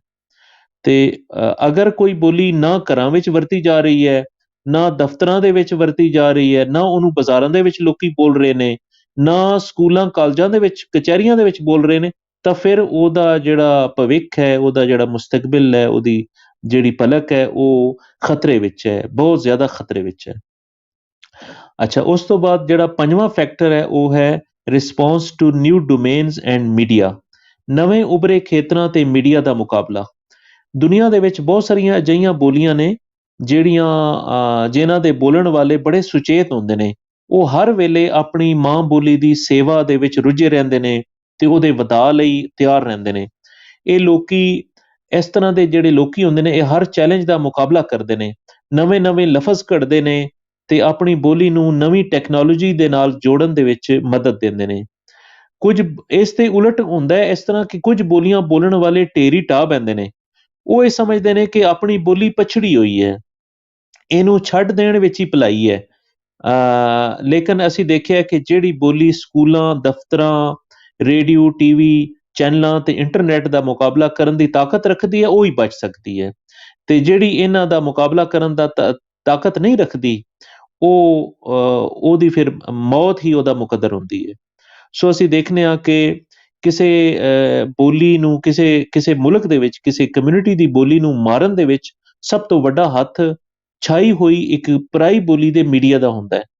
ਉਹਦਾ ਕਾਰਨ ਇਹ ਹੈ ਕਿ ਪਰਾਈ ਬੋਲੀ ਦੇ ਵਿੱਚ ਜਿਹੜਾ ਮੀਡੀਆ ਹੈ ਉਹ ਹਰ ਵੇਲੇ ਉਸ ਬੋਲੀ ਦਾ ਪ੍ਰਚਾਰ ਕਰਦਾ ਹੈ। ਤੇ ਜਿਹੜੀ ਲੋਕਲ ਕਮਿਊਨਿਟੀ ਦੀ ਬੋਲੀ ਹੁੰਦੀ ਹੈ ਉਹ ਉਹਦਾ ਮੀਡੀਆ ਨਹੀਂ ਹੁੰਦਾ, ਉਹ ਆਪਣੀ ਗੱਲ ਲੁਕਾਈ ਤੱਕ ਪਹੁੰਚਾ ਨਹੀਂ ਸਕਦੇ। ਉਹ ਜਿਹੜਾ ਸੱਚ ਹੈ ਉਹ ਲੁਕਾਈ ਨੂੰ ਦੱਸ ਨਹੀਂ ਸਕਦੇ, ਉਹ ਆਪਣੇ ਵਿਰਸੇ ਨੂੰ ਬਚਾ ਨਹੀਂ ਸਕਦੇ। ਸੋ ਜਦੋਂ ਮੀਡੀਆ ਕਮਜ਼ੋਰ ਹੁੰਦਾ ਹੈ ਤਾਂ ਉਹਦੀ ਬੋਲੀ ਵੀ ਕਮਜ਼ੋਰ ਹੋ ਜਾਂਦੀ ਹੈ, ਤੇ ਪਰਾਈ ਬੋਲੀ ਜਿਹੜੀ ਹੈ ਉਹ ਪ੍ਰਧਾਨ ਬਣੀ ਹੁੰਦੀ ਹੈ, ਉਹ ਹੋਰ ਤਗੜੀ ਹੋ ਜਾਂਦੀ ਹੈ। ਅਸੀਂ ਦੇਖਦੇ ਹਾਂ ਕਿ ਹੁਣ ਅੱਜ ਦੇ ਦੌਰ ਦੇ ਵਿੱਚ ਜਿਹੜਾ ਸਾਡਾ ਸਮਾਜ ਹੈ ਉਹਦੇ ਵਿੱਚ ਮਾਡਰਨ ਚੀਜ਼ਾਂ ਦਾ ਚੈਲੰਜ ਕਬੂਲ ਕਰਨਾ ਬੜਾ ਜ਼ਰੂਰੀ ਹੈ। ਅਸੀਂ ਅਗਰ ਇਹ ਚੈਲੰਜ ਕਬੂਲ ਨਹੀਂ ਕਰਾਂਗੇ, ਆਪਣੀ ਬੋਲੀ ਨੂੰ ਨਵੀਆਂ ਚੀਜ਼ਾਂ ਦੇ ਨਾਲ ਨਹੀਂ ਜੋੜਾਂਗੇ, ਇੰਟਰਨੈਟ ਦੇ ਨਾਲ, ਨਵੇਂ ਜਿਹੜੇ ਮੀਡੀਆ ਨੇ ਉਹਦੇ ਨਾਲ ਨਹੀਂ ਜੋੜਾਂਗੇ, ਤਾਂ ਫਿਰ ਬੋਲੀ ਖਤਰੇ ਵਿੱਚ ਹੈ। ਅਗਰ ਤਾਂ ਬੋਲੀ ਹਰ ਪੱਧਰ ਤੇ ਨਵੇਂ ਚੈਲੰਜ ਦਾ ਮੁਕਾਬਲਾ ਕਰ ਰਹੀ ਹੈ ਤਾਂ ਸਮਝੋ ਕਿ ਬੋਲੀ ਜਿਹੜੀ ਹੈ ਉਹ ਜਿਉਂਦੀ ਹੈ। ਤੇ ਅਗਰ ਉਹ ਜ਼ਿਆਦਾ ਖੇਤਰਾਂ ਦਾ ਮੁਕਾਬਲਾ ਕਰ ਰਹੀ ਹੈ ਪਰ ਸਾਰੇ ਖੇਤਰਾਂ ਦਾ ਮੁਕਾਬਲਾ ਨਹੀਂ ਕਰ ਰਹੀ, ਤਾਂ ਫਿਰ ਵੀ ਉਹ ਮਜ਼ਬੂਤ ਹੈ, ਪਰ ਉਹਨੂੰ ਖਤਰੇ ਹੈ ਨੇ।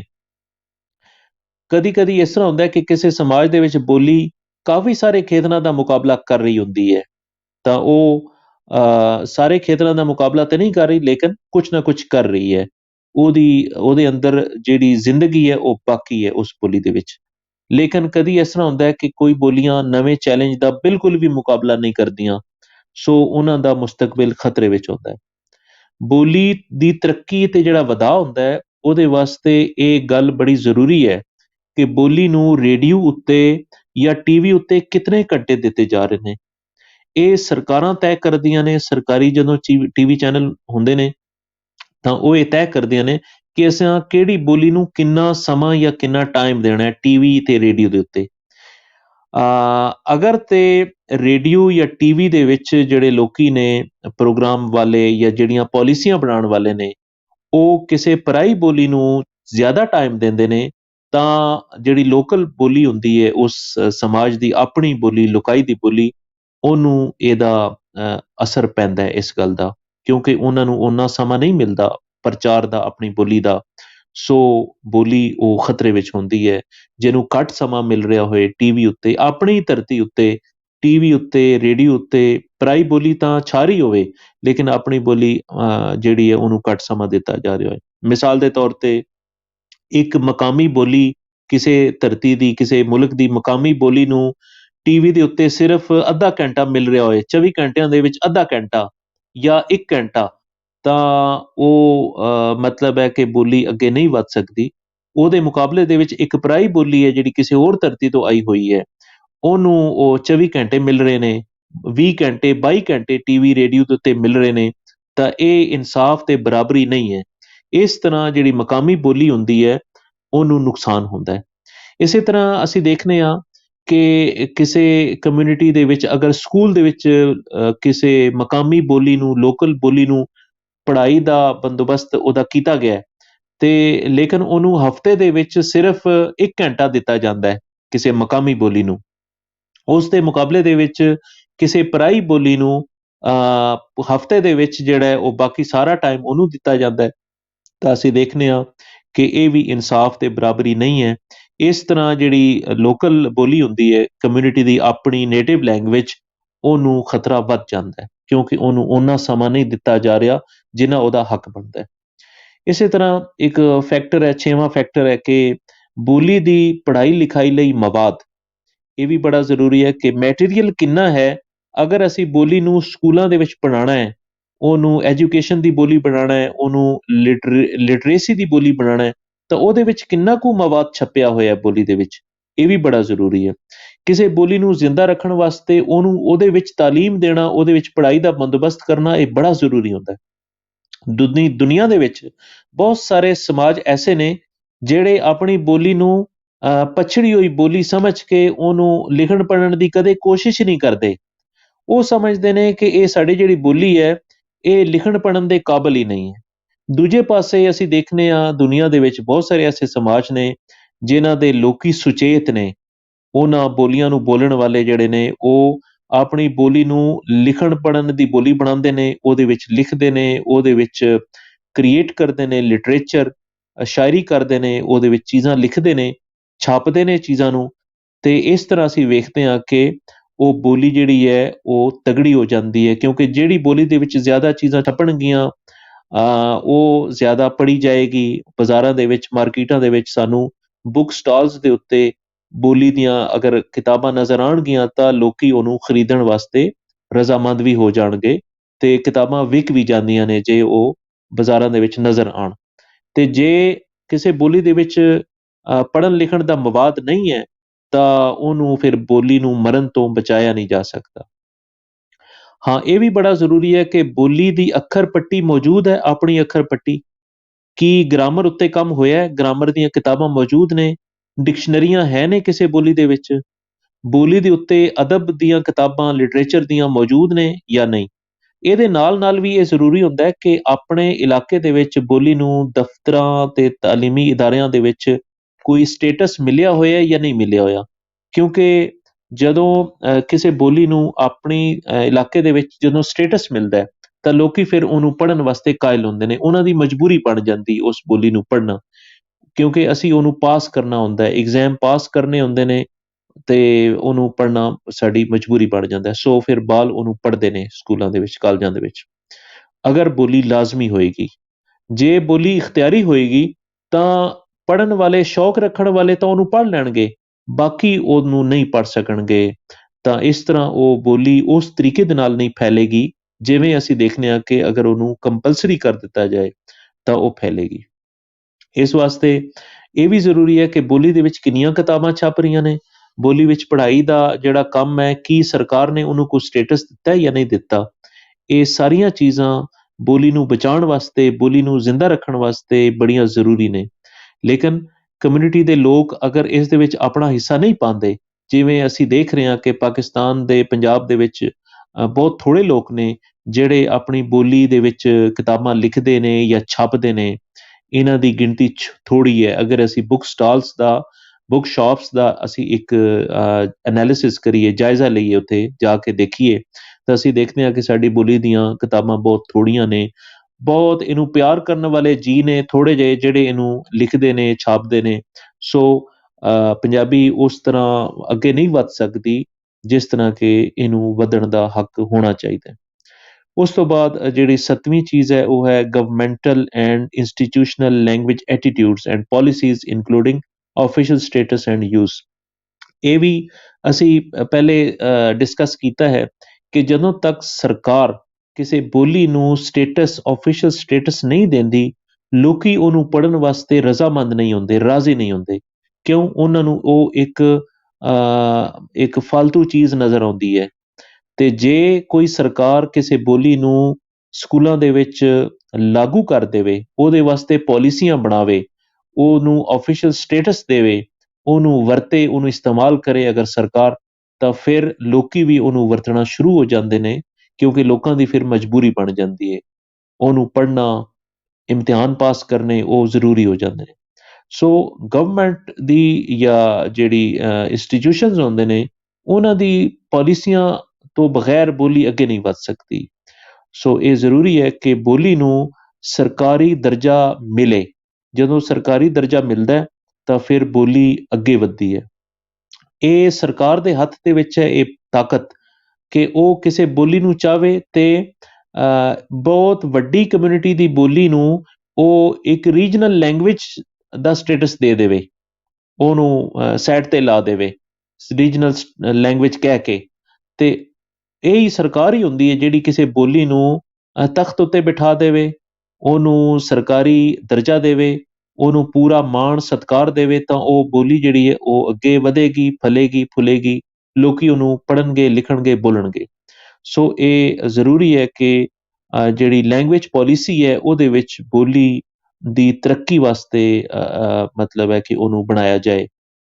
ਜੇ ਉਹ ਕੋਈ ਪਾਲਿਸੀ ਨਹੀਂ ਬਣਾਉਂਦੀ ਕੋਈ ਸਟੇਟ ਆਪਣੀ ਬੋਲੀ ਦੇ ਬਾਰੇ, ਤਾਂ ਫਿਰ ਕੀ ਹੁੰਦਾ ਹੈ ਕਿ ਜਿਹੜੀ ਪਰਾਈ ਬੋਲੀ ਬਾਹਰੋਂ ਆ ਕੇ ਛਾਈ ਹੁੰਦੀ ਹੈ, ਉਹ ਤਰੱਕੀ ਕਰ ਰਹੀ ਹੁੰਦੀ ਹੈ, ਉਹ ਜ਼ਿਆਦਾ ਤਰੱਕੀ ਕਰਦੀ ਹੈ, ਕਿਉਂਕਿ ਲੋਕੀ ਰੋਜ਼ਗਾਰ ਦੇ ਨਾਲ, ਰੋਜ਼ੀ ਰੋਟੀ ਦੀ ਵਜ੍ਹਾ ਤੋਂ ਉਸ ਪਰਾਈ ਬੋਲੀ ਨੂੰ ਪੜ੍ਹਨਾ, ਲਿਖਣਾ ਜ਼ਰੂਰੀ ਸਮਝਦੇ ਨੇ। ਇਸ ਵਾਸਤੇ ਜਿਹੜੀ ਰਿਆਸਤ ਹੁੰਦੀ ਉਹ ਲੋਕਾਂ ਦਾ ਜ਼ਿਹਨ ਇੰਝ ਦਾ ਬਣਾਉਂਦੀ ਹੈ ਕਿ ਉਹ ਪਰਾਈ ਬੋਲੀ ਵੱਲ ਜਿਹੜਾ ਹੈ ਉਹ ਜਾਂਦੇ ਨੇ। ਉਹਦਾ ਪ੍ਰੋਪੇਗੰਡਾ ਇਸ ਤਰ੍ਹਾਂ ਦਾ ਹੁੰਦਾ ਰਿਆਸਤ ਦਾ, ਸਟੇਟ ਦਾ, ਕਿ ਲੋਕੀ ਆਪਣੇ ਵਟਕਿਆਂ ਦੀ ਬੋਲੀ ਨੂੰ ਆਪਣਾ ਵਿਰਸਾ ਸਮਝਣ ਦੀ ਥਾਂ ਕਿਸੇ ਹੋਰ ਧਰਤੀ ਦੀ ਬੋਲੀ ਨੂੰ ਉਹ ਜ਼ਿਆਦਾ ਅਹਿਮੀਅਤ ਦਿੰਦੇ ਨੇ, ਉਹਦੇ ਵਿੱਚ ਲਿਖਦੇ ਪੜ੍ਹਦੇ ਨੇ, ਉਹਦੇ ਵਿੱਚ ਅਦਬ ਵੀ ਲਿਖਦੇ ਨੇ, ਕ੍ਰੀਏਟ ਕਰਦੇ ਨੇ, ਉਹਦੇ ਵਿੱਚ ਸ਼ਾਇਰੀਆਂ ਵੀ ਕਰਦੇ ਨੇ ਕਿਸੇ ਹੋਰ ਬੋਲੀ ਦੇ ਵਿੱਚ। ਇਹ ਸਾਰਾ ਪ੍ਰੋਪੇਗੈਂਡਾ ਸਰਕਾਰ ਦਾ ਹੁੰਦਾ ਹੈ, ਰਿਆਸਤ ਦਾ ਹੁੰਦਾ ਹੈ। ਉਹ ਜਿਹਨੂੰ ਚਾਹਵੇ ਤਖ਼ਤ ਉੱਤੇ ਬਿਠਾ ਦੇਵੇ, ਜਿਹਨੂੰ ਚਾਹਵੇ ਉਹ ਬਰਬਾਦ ਕਰ ਦੇਵੇ। ਸੋ ਇਸ ਵਾਸਤੇ ਜ਼ਰੂਰੀ ਹੈ ਕਿ ਅਸੀਂ ਆਪਣੀ ਬੋਲੀ ਦੀ ਜਿਹੜਾ ਆਫੀਸ਼ੀਅਲ ਸਟੇਟਸ ਹੈ ਉਹਦੇ ਵਾਸਤੇ ਕੋਸ਼ਿਸ਼ ਕਰੀਏ ਕਿ ਸਾਡੀ ਬੋਲੀ ਨੂੰ ਆਫੀਸ਼ੀਅਲ ਸਟੇਟਸ ਮਿਲੇ। ਉਹਦੀ ਵਜ੍ਹਾ ਇਹ ਹੈ ਕਿ ਪਾਕਿਸਤਾਨ ਦੇ ਜਿਹੜੇ ਬਾਕੀ ਸੂਬੇ ਨੇ ਉਹਨਾਂ ਦੇ ਵਿੱਚ ਬੋਲੀਆਂ ਨੂੰ ਆਫੀਸ਼ੀਅਲ ਸਟੇਟਸ ਕਿਸੇ ਨਾ ਕਿਸੇ ਹੱਦ ਤੱਕ ਮਿਲਿਆ ਹੋਇਆ ਹੈ, ਸਕੂਲੀ ਪੜ੍ਹਾਈ ਦੀ ਹੱਦ ਤੱਕ ਮਿਲਿਆ ਹੋਇਆ ਹੈ। ਅਸੀਂ ਦੇਖਦੇ ਹਾਂ ਕਿ ਅਸੀਂ ਸਿੰਧੀ ਜਿਹੜੀ ਹੈ ਉਹ ਸਕੂਲਾਂ ਦੇ ਵਿੱਚ ਪੜ੍ਹਾਈ ਜਾ ਰਹੀ ਹੈ, ਇਸੇ ਤਰ੍ਹਾਂ ਪਸ਼ਤੋ ਸਕੂਲਾਂ ਦੇ ਵਿੱਚ ਪੜ੍ਹਾਈ ਜਾ ਰਹੀ ਹੈ, ਬਲਕਿ ਪਸ਼ਤੋ ਦੇ ਨਾਲ ਨਾਲ ਉਹਨਾਂ ਨੇ ਆਪਣੇ ਸੂਬੇ ਦੀਆਂ KPK ਸੂਬੇ ਵਾਲਿਆਂ ਨੇ ਹੋਰ 3 ਹੋਰ ਬੋਲੀਆਂ ਨੂੰ ਵੀ ਸਕੂਲਾਂ ਦੇ ਵਿੱਚ ਪੜ੍ਹਾਈ ਦਾ ਇੰਤਜ਼ਾਮ ਕੀਤਾ ਹੈ। ਇਸ ਤੋਂ ਬਾਅਦ ਅਸੀਂ ਦੇਖਦੇ ਹਾਂ ਕਿ ਬਲੋਚਿਸਤਾਨ ਵਾਲਿਆਂ ਨੇ ਵੀ ਕਾਨੂੰਨ ਬਣਾਇਆ ਹੈ 6 ਬੋਲੀਆਂ ਨੂੰ ਆਪਣੇ ਸੂਬੇ ਦੇ ਵਿੱਚ ਪੜ੍ਹਾਉਣ ਦਾ, ਜਿਹਦੇ ਵਿੱਚ ਮੈਂ ਸੁਣਿਆ ਕਿ 3 ਉੱਤੇ ਕੰਮ ਹੋ ਚੁੱਕਿਆ ਹੈ। ਪਸ਼ਤੋ, ਬਲੋਚੀ ਤੇ ਬਰਾਵੀ 3 ਜਿਹੜੀਆਂ ਨੇ ਬੋਲੀਆਂ, ਉਹਨਾਂ ਦੀਆਂ ਕਿਤਾਬਾਂ ਸਕੂਲਾਂ ਦੇ ਵਾਸਤੇ ਉਹ ਤਿਆਰ ਹੋ ਚੁੱਕੀਆਂ ਨੇ, ਉਹਦੀ ਪੜ੍ਹਾਈ ਸ਼ੁਰੂ ਹੋ ਚੁੱਕੀ ਹੈ। ਬਲੋਚਿਸਤਾਨ ਟੈਕਸਟ ਬੁੱਕ ਬੋਰਡ ਦੀਆਂ ਛਪੀਆਂ ਹੋਈਆਂ ਕਿਤਾਬਾਂ ਮੈਂ ਆਪਣੇ ਦੋਸਤਾਂ ਨੂੰ ਕਿਹਾ ਉੱਥੋਂ ਕਿ ਮੈਨੂੰ ਘੱਲੋ, ਕਿਉਂਕਿ ਮੈਂ ਸਿੰਧੀ ਇਸੇ ਤਰ੍ਹਾਂ ਸਿੱਖੀ ਸੀ। ਸਿੰਧ ਟੈਕਸਟ ਬੁੱਕ ਬੋਰਡ ਦੀਆਂ ਜਿਹੜੀਆਂ ਕਿਤਾਬਾਂ ਛਪੀਆਂ ਹੋਈਆਂ ਨੇ ਸਿੰਧ ਦੇ ਬੱਚਿਆਂ ਵਾਸਤੇ ਸਿੰਧੀ ਦੇ ਵਿੱਚ, ਉਹਦੇ ਤੋਂ ਮੈਂ ਸਿੰਧੀ ਬੋਲੀ ਸਿੱਖੀ ਸੀ। ਇਸੇ ਤਰ੍ਹਾਂ ਜਦੋਂ ਮੈਨੂੰ ਪਸ਼ਤੋ ਸਿੱਖਣ ਦਾ ਸ਼ੌਕ ਜਾਗਿਆ ਤਾਂ ਮੈਂ ਉਦੋਂ NWFP ਉਹਦਾ ਨਾਂ ਸੀ ਸੂਬੇ ਦਾ, ਜਿਹਨੂੰ ਅਸੀਂ ਹੁਣ KPK ਕਹਿੰਦੇ ਹਾਂ, ਖੈਬਰ ਪਖਤੂਨਖਵਾ। ਉਹਦੇ ਵਿੱਚ ਜਿਹੜਾ NWFP ਟੈਕਸਟ ਬੁੱਕ ਬੋਰਡ ਹੈ, ਉਹਨਾਂ ਦੀਆਂ ਛਪੀਆਂ ਹੋਈਆਂ ਪਸ਼ਤੋ ਦੀਆਂ ਕਿਤਾਬਾਂ ਰਾਹੀਂ ਮੈਂ ਪਸ਼ਤੋ ਲਿਖਣੀ ਪੜ੍ਹਨੀ ਸਿੱਖੀ ਸੀ। ਤਾਂ ਅਸੀਂ ਦੇਖਦੇ ਹਾਂ ਕਿ ਬਾਕੀ ਸੂਬੇ ਆਪਣੀਆਂ ਜ਼ਬਾਨਾਂ ਨੂੰ ਮਾਣ ਦੇ ਰਹੇ ਨੇ, ਸਤਿਕਾਰ ਦੇ ਰਹੇ ਨੇ। ਸਿਰਫ ਜਿਹੜਾ ਸਾਡਾ ਪਾਕਿਸਤਾਨ ਦਾ ਪੰਜਾਬ ਹੈ ਉਹ ਇਸ ਸਿਲਸਿਲੇ ਦੇ ਵਿੱਚ ਪਿੱਛੇ ਹੈ। ਉਹਦਾ ਕਾਰਨ ਇਹ ਹੈ ਕਿ ਉਹ ਸਮਝਦਾ ਹੈ ਕਿ ਆਪਣੀ ਬੋਲੀ ਨੂੰ ਬੋਲਣ ਦਾ ਮਤਲਬ ਹੈ ਕਿ ਅਸੀਂ ਆਪਣੇ ਦੇਸ਼ ਤੋਂ ਨਫ਼ਰਤ ਕਰਦੇ ਹਾਂ ਜਾਂ ਉਹਨੂੰ ਅਸੀਂ ਕਮਜ਼ੋਰ ਕਰਨਾ ਚਾਹੁੰਦੇ ਹਾਂ। ਇਹ ਸੋਚ ਸਿਰਫ ਸਾਨੂੰ ਪੰਜਾਬ ਦੇ ਵਿੱਚ ਮਿਲਦੀ ਹੈ, ਲਹਿੰਦੇ ਪੰਜਾਬ ਦੇ ਵਿੱਚ। ਪਾਕਿਸਤਾਨ ਦੇ ਬਾਕੀ ਸੂਬਿਆਂ ਦੇ ਵਿੱਚ ਇਹ ਸੋਚ ਨਹੀਂ ਹੈ। ਉਹ ਇਹਨੂੰ ਆਪਣਾ ਵਿਰਸਾ ਸਮਝਦੇ ਨੇ, ਆਪਣੀ ਬੋਲੀ ਨੂੰ।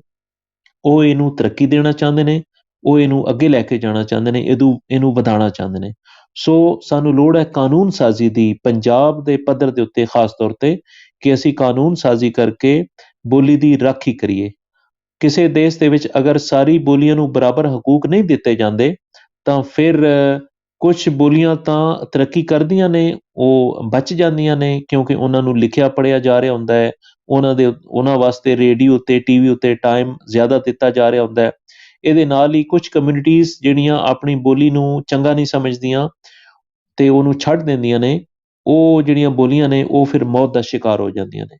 ਇੱਕ ਤੇ ਸਰਕਾਰ ਵੱਲੋਂ ਕੋਈ ਕੰਮ ਨਹੀਂ ਹੁੰਦਾ ਉਹਨਾਂ ਬੋਲੀਆਂ ਬਾਰੇ, ਦੂਜਾ ਜਿਹੜੇ ਲੋਕਾਈ ਹੁੰਦੀ ਹੈ ਉਹਨੂੰ, ਉਸ ਬੋਲੀ ਨੂੰ ਬੋਲਣ ਵਾਲੇ ਲੋਕ ਹੁੰਦੇ ਨੇ, ਉਹ ਆਪ ਵੀ ਉਹਨੂੰ ਮਾੜਾ ਸਮਝ ਕੇ ਉਹਨੂੰ ਬੋਲੀ ਨੂੰ ਛੱਡ ਦਿੰਦੇ ਨੇ।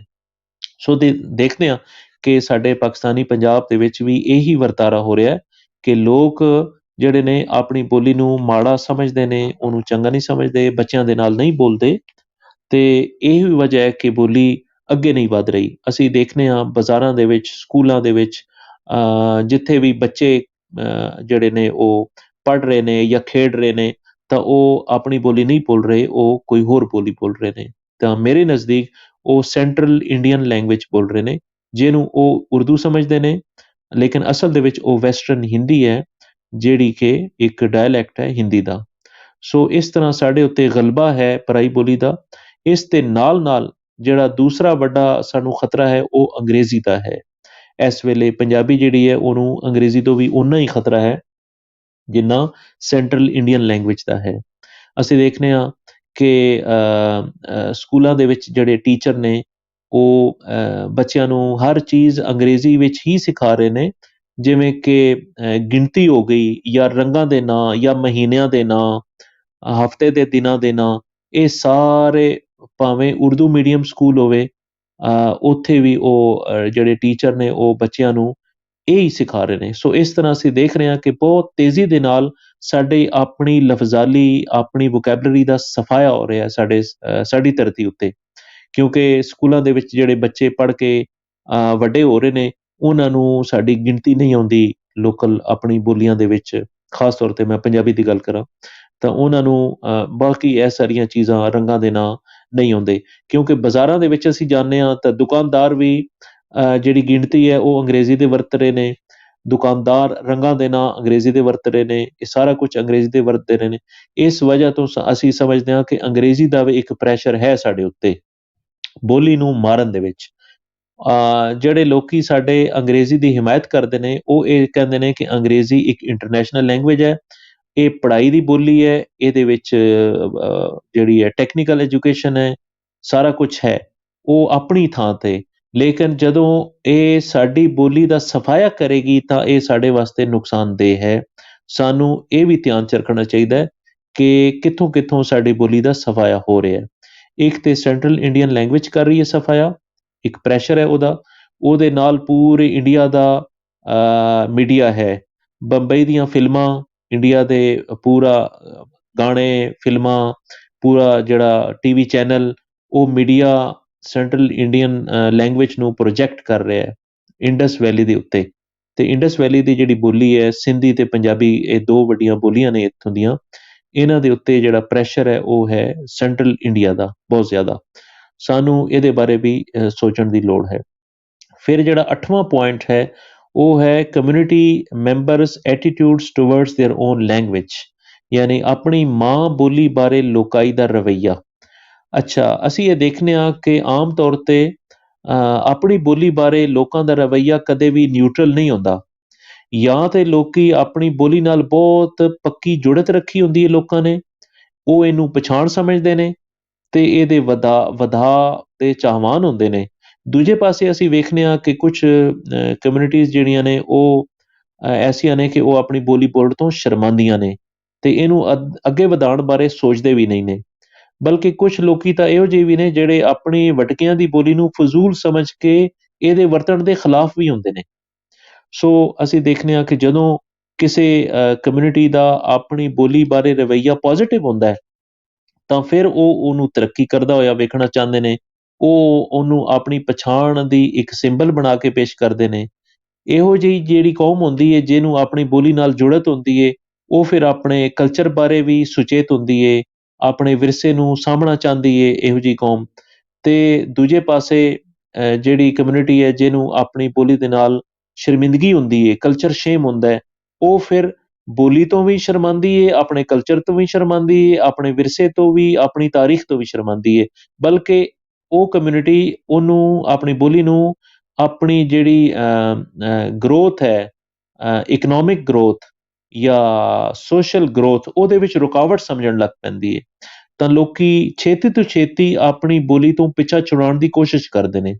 ਇਹ ਅਸੀਂ ਦੇਖਿਆ ਹੈ ਖਾਸ ਤੌਰ ਤੇ ਅਰਬਨਾਈਜੇਸ਼ਨ ਦੇ ਵਿੱਚ, ਕਿ ਲੋਕੀ ਜਦੋਂ ਪਿੰਡਾਂ ਤੋਂ ਸ਼ਹਿਰਾਂ ਵਿੱਚ ਆਉਂਦੇ ਨੇ ਤਾਂ ਉਹ ਕੋਸ਼ਿਸ਼ ਕਰਦੇ ਨੇ ਕਿ ਉਹ ਛੇਤੀ ਤੋਂ ਛੇਤੀ ਆਪਣੀ ਬੋਲੀ ਨੂੰ ਛੱਡ ਦੇਣ, ਪਰਾਈ ਬੋਲੀ ਨੂੰ ਅਪਣਾ ਲੈਣ, ਕਿਉਂਕਿ ਉਹਨਾਂ ਨੂੰ ਲੱਗਦਾ ਹੈ ਕਿ ਅਸੀਂ ਅਗਰ ਆਪਣੀ ਬੋਲੀ ਬੋਲਾਂਗੇ, ਵਡਕਿਆਂ ਦੀ ਬੋਲੀ ਬੋਲਾਂਗੇ ਤਾਂ ਲੋਕਾਂ ਦੇ ਵਿੱਚ ਸਾਡੇ ਬਾਰੇ ਐਟੀਟਿਊਡ ਜਿਹੜਾ ਹੈ ਉਹ ਨੈਗੇਟਿਵ ਹੋਏਗਾ। ਸੋ ਇਹ ਸਾਰਾ ਨਫਸਿਆਤੀ ਹੈ, ਸਾਈਕੋਲੋਜੀਕਲ ਵੀ ਹੈ ਬੋਲੀ ਬਾਰੇ, ਕਿ ਅਸੀਂ ਆਪਣੀ ਬੋਲੀ ਨੂੰ ਕਿਵੇਂ ਵੇਖਦੇ ਹਾਂ, ਅਸੀਂ ਉਹਨੂੰ ਪੋਜ਼ਿਟਿਵ ਵੇਖਦੇ ਹਾਂ ਜਾਂ ਨੈਗੇਟਿਵ ਵੇਖਦੇ ਹਾਂ। ਅਗਰ ਕਿਸੇ ਕਮਿਊਨਿਟੀ ਦੇ ਸਾਰੇ ਜੀਅ ਆਪਣੀ ਬੋਲੀ ਦੀ ਕਦਰ ਕਰ ਰਹੇ ਹੁੰਦੇ ਨੇ ਤਾਂ ਉਹ ਬੋਲੀ ਤਰੱਕੀ ਕਰਦੀ ਹੈ। ਤੇ ਜੇ ਕੁਝ ਕਮਿਊਨਿਟੀਜ਼ ਐਸੀਆਂ ਨੇ ਜਿਨ੍ਹਾਂ ਦੇ ਜ਼ਿਆਦਾਤਰ ਲੋਕੀ ਆਪਣੀ ਬੋਲੀ ਨੂੰ ਚਲਦਾ ਰਹਿਣ ਦੇ ਕਾਇਲ ਹੁੰਦੇ ਨੇ ਕਿ ਠੀਕ ਹੈ, ਇਹਨੂੰ ਜ਼ਿੰਦਾ ਰਹਿਣਾ ਚਾਹੀਦਾ ਹੈ। ਬਹੁਤ ਸਾਰੇ ਲੋਕੀ ਐਸੇ ਵੀ ਹੁੰਦੇ ਨੇ ਜਿਹੜੇ ਬੋਲੀ ਤਰੱਕੀ ਕਰੇ ਜਾਂ ਨਾ ਕਰੇ, ਉਹਨਾਂ ਨੂੰ ਬਰਾਬਰ ਹੁੰਦਾ ਹੈ ਕਿ ਠੀਕ ਹੈ, ਬੋਲੀ ਤਰੱਕੀ ਕਰਦੀ ਹੈ ਕਰੇ, ਨਹੀਂ ਕਰਦੀ ਹੈ ਨਾ ਕਰੇ। ਲੇਕਿਨ ਬਹੁਤ ਸਾਰੇ ਲੋਕੀ ਐਸੇ ਵੀ ਹੁੰਦੇ ਨੇ ਜਿਹੜੇ ਕਿ ਚਾਹੁੰਦੇ ਨੇ ਕਿ ਆਪਣੀ ਬੋਲੀ ਤਰੱਕੀ ਨਾ ਕਰੇ ਤੇ ਜਿਹੜੀ ਪਰਾਈ ਬੋਲੀ ਹੈ ਉਹ ਤਰੱਕੀ ਕਰੇ। ਸੋ ਅਸੀਂ ਦੇਖ ਰਹੇ ਹਾਂ ਕਿ ਸਾਡੀ ਆਪਣੇ ਪਾਕਿਸਤਾਨੀ ਪੰਜਾਬ ਦੇ ਵਿੱਚ ਬਹੁਤ ਸਾਰੇ ਐਸੇ ਲੋਕ ਨੇ ਜਿਹੜੇ ਕਿਸੇ ਪਰਾਈ ਬੋਲੀ ਦੇ ਵਿੱਚ ਲਿਖਣਾ, ਉਹਦੇ ਵਿੱਚ ਛਪਣਾ ਉਹਨੂੰ ਪਸੰਦ ਕਰਦੇ ਨੇ ਤੇ ਆਪਣੀ ਬੋਲੀ ਦੇ ਵਿੱਚ ਲਿਖਣਾ, ਛਪਣਾ ਜਾਂ ਬੋਲਣਾ ਵੀ ਉਹਨੂੰ ਪਸੰਦ ਨਹੀਂ ਕਰਦੇ। ਸੋ ਇਸ ਤਰ੍ਹਾਂ ਬੋਲੀ ਉਹ ਮਰ ਜਾਂਦੀ ਹੈ ਜਦੋਂ ਬੋਲੀ ਦੇ ਉਸ ਕਮਿਊਨਿਟੀ ਦੇ ਕਿਸੇ ਜੀਅ ਨੂੰ ਪਰਵਾਹ ਨਹੀਂ ਹੁੰਦੀ ਆਪਣੀ ਵਟਕਿਆਂ ਦੀ ਬੋਲੀ ਬਾਰੇ, ਉਹ ਬੋਲੀ ਮਰ ਜਾਂਦੀ ਹੈ ਜਦੋਂ ਲੋਕੀ ਉਹਦਾ ਖਿਆਲ ਨਹੀਂ ਕਰਦੇ, ਉਹਦੇ ਵਿੱਚ ਬੋਲਣਾ ਜਾਂ ਲਿਖਣਾ ਪਸੰਦ ਨਹੀਂ ਕਰਦੇ। ਸੋ ਬੋਲੀ ਨੂੰ ਹਰ ਖੇਤਰ ਦੇ ਵਿੱਚ ਬੋਲਣਾ ਜ਼ਰੂਰੀ ਹੈ। ਯਾਨੀ ਬਾਜ਼ਾਰਾਂ ਦੇ ਵਿੱਚ, ਘਰਾਂ ਦੇ ਵਿੱਚ, ਦਫ਼ਤਰਾਂ ਦੇ ਵਿੱਚ, ਕਿਸੇ ਵੀ ਸਮਾਜ ਦੇ ਅੰਦਰ ਬੋਲੀ ਅਗਰ ਹਰ ਜਗ੍ਹਾ ਬੋਲੀ ਜਾ ਰਹੀ ਹੈ, ਇਹ ਬਹੁਤ ਜ਼ਰੂਰੀ ਹੈ ਕਿ ਬੋਲੀ ਹਰ ਥਾਂ ਬੋਲੀ ਜਾਏ। ਫਿਰ ਇਹਦੇ ਨਾਲ-ਨਾਲ ਹਰ ਪੀੜ੍ਹੀ ਦਾ ਬੰਦਾ ਉਹਨੂੰ ਬੋਲ ਰਿਹਾ ਹੋਏ। ਬੱਚਾ ਵੀ ਬੋਲ ਰਿਹਾ ਹੈ ਆਪਣੇ ਵਟਕਿਆਂ ਦੀ ਬੋਲੀ ਨੂੰ, ਇੱਕ ਨੌਜਵਾਨ ਵੀ ਬੋਲ ਰਿਹਾ ਹੈ, ਇੱਕ ਬੁੱਢਾ ਵੀ ਬੋਲ ਰਿਹਾ ਹੈ। ਉਹ ਬੋਲੀ ਜਿਹੜੀ ਹੈ ਉਹਨੂੰ ਖਤਰਾ ਕੋਈ ਨਹੀਂ। ਲੇਕਿਨ ਇਸ ਦੇ ਨਾਲ-ਨਾਲ ਜਿਹੜੀ ਇਹ ਰਿਪੋਰਟ ਹੈ ਇਹ ਸਾਨੂੰ ਦੱਸਦੀ ਹੈ ਕਿ ਕੋਈ ਕਮਿਊਨਿਟੀ ਅਗਰ ਇਹ ਸਮਝੇ ਕਿ ਨਹੀਂ ਸਾਡੀ ਬੋਲੀ ਬਹੁਤ ਤਗੜੀ ਹੈ, ਇਹਦੇ ਵਿੱਚ ਸਭ ਕੁਛ ਹੈ, ਇਸ ਦੇ ਬਾਵਜੂਦ ਕੋਈ ਪਤਾ ਨਹੀਂ ਕਿ ਅਗਲੇ ਕੁਛ ਅਰਸੇ ਦੇ ਵਿੱਚ ਉਹ ਕਮਿਊਨਿਟੀ ਜਿਹੜੀ ਆਪਣੀ ਬੋਲੀ ਨੂੰ ਬੋਲਣਾ ਜਾਂ ਉਹਨੂੰ ਮਾਣ ਸਮਝਦੀ ਹੈ, ਉਹ ਕਿਸੇ ਹੋਰ ਬੋਲੀ ਤੋਂ ਇਨਫਲੂਐਂਸ ਹੋ ਕੇ, ਮੁਤਾਸਰ ਹੋ ਕੇ ਉਹ ਆਪਣੀ ਬੋਲੀ ਨੂੰ ਬੋਲਣਾ ਛੱਡ ਦੇਵੇ ਜਾਂ ਵਰਤਣਾ ਛੱਡ ਦੇਵੇ। ਇਹ ਕਿਸੇ ਟਾਈਮ ਵੀ ਵਾਪਰ ਸਕਦਾ ਹੈ, ਹੋ ਸਕਦਾ ਹੈ। ਇਹ ਇੱਕ ਚੰਗੀ ਭਲੀ ਬੋਲੀ ਜਿਹਨੂੰ ਹਰ ਪੱਧਰ ਤੇ ਵਰਤਿਆ ਜਾ ਰਿਹਾ ਹੈ, ਬੋਲਿਆ ਜਾ ਰਿਹਾ ਹੈ, ਉਹ ਕਿਸੇ ਵੇਲੇ ਵੀ ਉਹਦੇ ਜੀਅ ਜਿਹੜੇ ਨੇ ਉਹ ਕਿਸੇ ਹੋਰ ਬੋਲੀ ਨੂੰ ਚੰਗਾ ਸਮਝਣ ਲੱਗ ਪੈਣ ਤੇ ਆਪਣੀ ਬੋਲੀ ਨੂੰ ਮਾੜਾ ਸਮਝਣ ਲੱਗ ਪੈਣ। ਇਹ ਹੋ ਸਕਦਾ ਹੈ, ਇਹਦੇ ਚਾਂਸਿਸ ਹੁੰਦੇ ਨੇ ਹਮੇਸ਼ਾ ਬੋਲੀਆਂ ਦੇ ਨਾਲ। ਉਸ ਤੋਂ ਬਾਅਦ ਜਿਹੜੀ ਜ਼ਰੂਰੀ ਔਰ ਆਖਰੀ ਨਵੀਂ ਚੀਜ਼ ਹੈ ਉਹ ਹੈ amount and quality of documentation, ਯਾਨੀ ਚੰਗੇ ਤੇ ਚੋਖੇ ਮਵਾਦ ਦੀ ਤਿਆਰੀ। ਬੋਲੀ ਨੂੰ ਤਰੱਕੀ ਦੇਣ ਵਾਸਤੇ ਤੇ ਅੱਗੇ ਵਧਾਉਣ ਵਾਸਤੇ ਜ਼ਰੂਰੀ ਹੈ ਕਿ ਬੋਲੀ ਦੇ ਵਿੱਚ ਮਵਾਦ ਤਿਆਰ ਕੀਤਾ ਜਾਏ ਔਰ ਬਹੁਤ ਸਾਰਾ ਮਵਾਦ ਤਿਆਰ ਕੀਤਾ ਜਾਏ।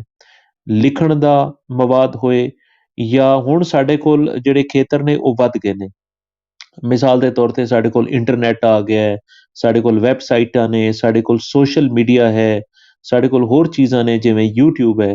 ਅਗਰ ਅਸੀਂ ਆਪਣੇ ਬੋਲੀ ਵਿੱਚ ਕੰਟੈਂਟ ਕ੍ਰੀਏਟ ਕਰ ਰਹੇ ਹਾਂ ਤਾਂ ਫਿਰ ਬੋਲੀ ਨੂੰ ਕੋਈ ਖਤਰਾ ਨਹੀਂ। ਅਸੀਂ ਬੋਲੀ ਦੇ ਵਿੱਚ ਤਰਜਮੇ ਕਰ ਰਹੇ ਹਾਂ, ਟਰਾਂਸਲੇਸ਼ਨਸ ਕਰ ਰਹੇ ਹਾਂ ਕਿਤਾਬਾਂ ਦੇ, ਅਸੀਂ ਆਡੀਓ ਰਿਕਾਰਡਿੰਗ ਕਰ ਰਹੇ ਹਾਂ, ਅਸੀਂ ਵੀਡੀਓ ਰਿਕਾਰਡਿੰਗ ਕਰ ਰਹੇ ਹਾਂ, ਅਸੀਂ ਗਾਣੇ ਰਿਕਾਰਡ ਕਰ ਰਹੇ ਹਾਂ, ਅਸੀਂ ਡਰਾਮੇ ਬਣਾ ਰਹੇ ਹਾਂ, ਫਿਲਮਾਂ ਬਣਾ ਰਹੇ ਹਾਂ, ਤਾਂ ਬੋਲੀ ਨੂੰ ਖਤਰਾ ਨਹੀਂ ਹੈ। ਲੇਕਿਨ ਇਹ ਉਦੋਂ ਹੁੰਦਾ ਹੈ ਜਦੋਂ ਬੋਲੀ ਬੋਲਣ ਵਾਲੇ ਲੋਕ ਸੁਚੇਤ ਹੋਣ, ਉਹਨਾਂ ਨੂੰ ਪਤਾ ਹੋਏ ਕਿ ਆਪਣੀ ਬੋਲੀ ਲਈ ਅਸੀਂ ਕੰਟੈਂਟ ਨੂੰ ਕ੍ਰੀਏਟ ਕਰਨਾ ਹੈ, ਮਵਾਦ ਨੂੰ ਅਸੀਂ ਤਿਆਰ ਕਰਨਾ ਹੈ, ਤਾਂ ਜੇ ਬੋਲੀ ਨੂੰ ਜ਼ਿੰਦਾ ਰੱਖਿਆ ਜਾ ਸਕੇ। ਸੋ ਇਹ ਜ਼ਰੂਰੀ ਗੱਲਾਂ ਸਨ ਇਸ ਦਸਤਾਵੇਜ਼ ਦੀਆਂ, ਇਸ ਡਾਕੂਮੈਂਟ ਦੀਆਂ, ਜਿਹੜਾ ਮੈਂ ਚਾਹੁੰਦਾ ਸਾਂ ਕਿ ਤੁਹਾਡੇ ਨਾਲ ਸਾਂਝੀਆਂ ਕਰਾਂ। ਤੇ ਦੁਨੀਆ ਦੇ ਵਿੱਚ ਕੋਈ ਵੀ ਬੋਲੀ ਬੋਲਣ ਵਾਲਾ ਗਰੋਹ ਹੈ, ਸਮਾਜ ਹੈ, ਉਹ ਇਹ ਜਿਹੜੀਆਂ 9 ਗੱਲਾਂ ਨੇ, ਇਹਨਾਂ ਨੂੰ ਵੇਖ ਕੇ ਉਹ ਆਪਣੀ ਬੋਲੀ ਬਾਰੇ ਖੋਜ ਕਰ ਸਕਦਾ ਹੈ ਕਿ ਉਹਨਾਂ ਦੀ ਬੋਲੀ ਕਿੱਥੇ ਖੜੀ ਹੈ, ਉਹਨਾਂ ਦੀ ਬੋਲੀ ਨੂੰ ਕਿਹੜੇ-ਕਿਹੜੇ ਪੱਧਰ ਤੇ ਮਦਦ ਦੀ ਲੋੜ ਹੈ। ਤੇ ਇਹ ਗੱਲਾਂ ਜਦੋਂ ਸਮਾਜ ਦੇ ਹਰ ਜੀਅ ਦੇ ਜ਼ਿਹਨ ਦੇ ਵਿੱਚ ਹੋਣਗੀਆਂ, ਤਾਂ ਉਹ ਜਿਹੜੀ ਬੋਲੀ ਬੋਲਣ ਵਾਲਾ ਸਮਾਜ ਹੈ, ਉਹਦਾ ਹਰ ਬੰਦਾ ਆਪਣੀ ਬੋਲੀ ਨੂੰ ਜਿਉਂਦਾ ਰੱਖਣ ਵਾਸਤੇ ਅੱਗੇ ਵਧੇਗਾ, ਕੰਮ ਕਰੇਗਾ। ਇਸ ਵਾਸਤੇ ਜ਼ਰੂਰੀ ਹੈ ਕਿ ਲੋਕਾਈ ਦੇ ਵਿੱਚ ਆਪਣੀ ਬੋਲੀ ਬਾਰੇ ਪੋਜ਼ੀਟਿਵ ਜਿਹੜੀ ਐਟੀਟਿਊਡ ਹੈ ਉਹਨੂੰ ਡਿਵੈਲਪ ਕੀਤਾ ਜਾਏ। ਲੋਕਾਂ ਨੂੰ ਦੱਸਿਆ ਜਾਏ ਕਿ ਆਪਣੀ ਬੋਲੀ ਘਟੀਆ ਜਾਂ ਵਧੀਆ ਨਹੀਂ ਹੁੰਦੀ। ਬੋਲੀ ਦੇ ਵਿੱਚ ਤਾਂ ਸਾਰੇ ਲਫ਼ਜ਼ ਹੁੰਦੇ ਨੇ, ਹਰ ਦੁਨੀਆ ਦੀ ਬੋਲੀ ਦੇ ਵਿੱਚ ਚੰਗੇ ਮਾੜੇ ਲਫ਼ਜ਼ ਮੌਜੂਦ ਹੁੰਦੇ ਨੇ। ਜਦੋਂ ਇਨਸਾਨ ਖੁਸ਼ ਹੁੰਦਾ ਹੈ ਤਾਂ ਉਹ ਹੋਰ ਲਫ਼ਜ਼ਾਂ ਦੀ ਵਰਤੋਂ ਕਰਦਾ ਹੈ, ਜਦੋਂ ਇਨਸਾਨ ਗੁੱਸੇ ਦੇ ਵਿੱਚ ਹੁੰਦਾ ਹੈ ਤਾਂ ਉਹ ਹੋਰ ਲਫ਼ਜ਼ਾਂ ਦੀ ਵਰਤੋਂ ਕਰਦਾ ਹੈ। ਸਾਰਾ ਜਿਹੜੀ ਹਰ ਤਰ੍ਹਾਂ ਦੀ ਵੋਕੈਬਲਰੀ ਹੈ ਉਹ ਹਰ ਇਨਸਾਨ ਦੇ ਕੋਲ ਮੌਜੂਦ ਹੁੰਦੀ ਹੈ। ਸੋ ਇਹ ਜ਼ਰੂਰੀ ਨਹੀਂ ਕਿ ਤੁਹਾਡੀ ਬੋਲੀ ਜਿਹੜੀ ਹੈ ਉਹ ਮਾੜੀ ਹੈ ਤੇ ਕੋਈ ਹੋਰ ਬੋਲੀ ਵਧੀਆ ਹੈ। ਉਹ ਇਸ ਵਾਸਤੇ ਲੱਗ ਰਿਹਾ ਹੁੰਦਾ ਹੈ ਕਿ ਅਸੀਂ ਪਰਾਈ ਬੋਲੀ ਨੂੰ ਕਿਤਾਬਾਂ ਰਾਹੀਂ ਸਿੱਖਿਆ ਹੁੰਦਾ ਹੈ ਤੇ ਕਿਤਾਬਾਂ ਦੇ ਵਿੱਚ ਇੱਕ ਖਾਸ ਜਿਹੜੀ ਲਿਟਰੇਰੀ ਲੈਂਗੁਏਜ ਹੈ ਖਾਸ ਤੌਰ ਤੇ, ਜਾਂ ਆਫੀਸ਼ੀਅਲ ਇੱਕ ਲੈਵਲ ਦੀ ਲੈਂਗੁਏਜ ਹੈ ਉਹ ਵਰਤੀ ਜਾ ਰਹੀ ਹੁੰਦੀ ਹੈ। ਸੋ ਸਾਨੂੰ ਲੱਗਦਾ ਹੈ ਕਿ ਪਰਾਈ ਬੋਲੀ ਜਿਹੜੀ ਹੈ ਉਹ ਬੜੀ ਵਧੀਆ ਹੈ ਤੇ ਆਪਣੀ ਬੋਲੀ ਜਿਹੜੀ ਹੈ ਉਹ ਬੜੀ ਘਟੀਆ ਹੈ। ਸੋ ਇਹ ਇੱਕ ਗਲਤ ਫਹਿਮੀ ਹੈ ਜਿਹੜੀ ਲੋਕਾਂ ਦੇ ਜ਼ਿਹਨਾਂ ਦੇ ਵਿੱਚ ਪਾਈ ਜਾਂਦੀ ਹੈ, ਔਰ ਇਹਦੇ ਪਿੱਛੇ ਵੀ ਮੈਂ ਸਮਝਦਾ ਕਿ ਸਟੇਟ ਹੁੰਦੀ ਹੈ। ਸਟੇਟ ਪਾਲਿਸੀਆਂ ਇਸ ਤਰ੍ਹਾਂ ਦੀਆਂ ਬਣਾਉਂਦੀ ਹੈ, ਮਿਸਾਲ ਦੇ ਤੌਰ ਤੇ ਮੀਡੀਆ ਨੂੰ ਇਸ ਤਰ੍ਹਾਂ ਯੂਜ਼ ਕਰਦੀ ਹੈ ਕਿ ਅਗਰ ਅਸੀਂ ਡਰਾਮਿਆਂ ਦੀ ਗੱਲ ਕਰੀਏ, ਡਰਾਮਿਆਂ ਦੇ ਵਿੱਚ ਜਿਹੜੇ ਅੱਛੇ ਕਿਰਦਾਰ ਨੇ, ਬੜਾ ਕੋਈ ਨੇਕ ਬੰਦਾ ਹੈ, ਬੜਾ ਪੜ੍ਹਿਆ ਲਿਖਿਆ ਬੰਦਾ ਹੈ, ਉਹ ਇੱਕ ਹੋਰ ਬੋਲੀ ਬੋਲ ਰਿਹਾ, ਉਹਨੂੰ ਦਿਖਾਇਆ ਜਾਂਦਾ ਇਸ ਤਰ੍ਹਾਂ। ਤੇ ਜਿਹੜੇ ਖਰਾਬ ਲੋਕ ਨੇ, ਮਸਲਨ ਕੋਈ ਡਕੈਤ ਨੇ ਜਾਂ ਜਰਾਇਮ ਪੇਸ਼ਾ ਲੋਕ ਨੇ, ਜਾਂ ਗਰੀਬ ਲੋਕ ਨੇ, ਜਿਵੇਂ ਘਰ ਦੇ ਨੌਕਰ ਜਾਂ ਇਸ ਤਰ੍ਹਾਂ ਦੇ ਲੋਕ, ਉਹਨਾਂ ਨੂੰ ਉਹ ਇੱਕ ਖਾਸ ਬੋਲੀ ਬੋਲਦਾ ਹੋਇਆ ਦਿਖਾਉਂਦੇ ਨੇ, ਤਾਂ ਇਸ ਤਰ੍ਹਾਂ ਲੋਕਾਂ ਦੇ ਜ਼ਿਹਨਾਂ ਦੇ ਵਿੱਚ ਵੀ ਇਹ ਚੀਜ਼ ਬਹਿ ਜਾਂਦੀ ਹੈ ਦਿਮਾਗਾਂ ਦੇ ਵਿੱਚ ਕਿ ਫਲਾਣੀ ਬੋਲੀ ਜਿਹੜੀ ਹੈ ਉਹ ਕਮਿਊਨਿਟੀ ਦੇ ਘਟੀਆ ਲੋਕ ਬੋਲਦੇ ਨੇ, ਤੇ ਫਲਾਣੀ ਬੋਲੀ ਜਿਹੜੀ ਹੈ ਉਹ ਅੱਛੇ ਲੋਕ ਬੋਲਦੇ ਨੇ। ਸੋ ਇਸ ਤਰ੍ਹਾਂ ਜਿਹੜੀ ਸਟੇਟ ਹੈ ਉਹ ਪਾਲਿਸੀਆਂ ਇਸ ਤਰ੍ਹਾਂ ਦੀ ਬਣਾਉਂਦੀ ਹੈ ਕਿ ਕਿਸੇ ਬੋਲੀ ਨੂੰ ਉਹ ਇੱਜ਼ਤ ਤੇ ਮਾਣ ਦਿੰਦੀ ਹੈ, ਤੇ ਕਿਸੇ ਹੋਰ ਬੋਲੀ ਨੂੰ ਉਹ ਘਟੀਆ ਕਰਾਰ ਦੇ ਦਿੰਦੀ ਹੈ, ਲੋਕੀ ਸਮਝਣ ਲੱਗ ਪੈਂਦੇ ਨੇ। ਸੋ ਇਹਦੇ ਵਿੱਚ ਵੀ ਅਗਰ ਕਿਸੇ ਕਮਿਊਨਿਟੀ ਦੇ ਲੋਕ ਆਪਣੀ ਬੋਲੀ ਨੂੰ ਚੰਗਾ ਨਹੀਂ ਸਮਝ ਰਹੇ, ਜਾਂ ਉਹਨਾਂ ਦੇ ਜ਼ਿਹਨਾਂ ਦੇ ਵਿੱਚ ਕੋਈ ਨੈਗੇਟਿਵ ਐਟੀਟਿਊਡ ਹੈ ਆਪਣੀ ਬੋਲੀ ਬਾਰੇ, ਤਾਂ ਇਹ ਖੁਦ ਬਖੁਦ ਪੈਦਾ ਨਹੀਂ ਹੋਇਆ, ਇਹ ਕਿਸੇ ਨੇ ਪੈਦਾ ਕੀਤਾ ਹੈ। ਔਰ ਇਹ ਕੌਣ ਹੈ ਪੈਦਾ ਕਰਨ ਵਾਲਾ? ਜਿਹਨੇ ਆਪਣੀ ਬੋਲੀ ਲਾਗੂ ਕੀਤੀ ਹੋਈ ਹੈ ਔਰ ਉਹ ਬਾਹਰੋਂ ਆ ਕੇ ਛਾ ਗਿਆ ਹੋਇਆ ਤੁਹਾਡੀ ਧਰਤੀ ਦੇ ਉੱਤੇ। ਸੋ ਉਸ ਦਾ ਪ੍ਰੋਪੇਗੈਂਡਾ ਹੈ, ਉਸ ਦੇ ਪ੍ਰੋਪੇਗੈਂਡੇ ਤੋਂ ਆਪ ਵੀ ਨਿਕਲਣਾ ਜ਼ਰੂਰੀ ਹੈ, ਤੇ ਆਪਣੇ ਲੋਕਾਂ ਨੂੰ ਦੱਸਣਾ ਵੀ ਜ਼ਰੂਰੀ ਹੈ ਕਿ ਇਹ ਪ੍ਰੋਪੇਗੈਂਡਾ ਠੀਕ ਨਹੀਂ ਹੈ। ਬੋਲੀਆਂ ਘਟੀਆ ਜਾਂ ਵਧੀਆ ਨਹੀਂ ਹੁੰਦੀਆਂ, ਬਲਕਿ ਉਹਦੀ ਜਿਹੜੀ ਲਫ਼ਜ਼ਾਲੀ ਹੈ, ਜਿਹੜੇ ਬੋਲ ਹੁੰਦੇ ਨੇ, ਉਹ ਘਟੀਆ ਵਧੀਆ ਹੋ ਸਕਦੇ ਨੇ।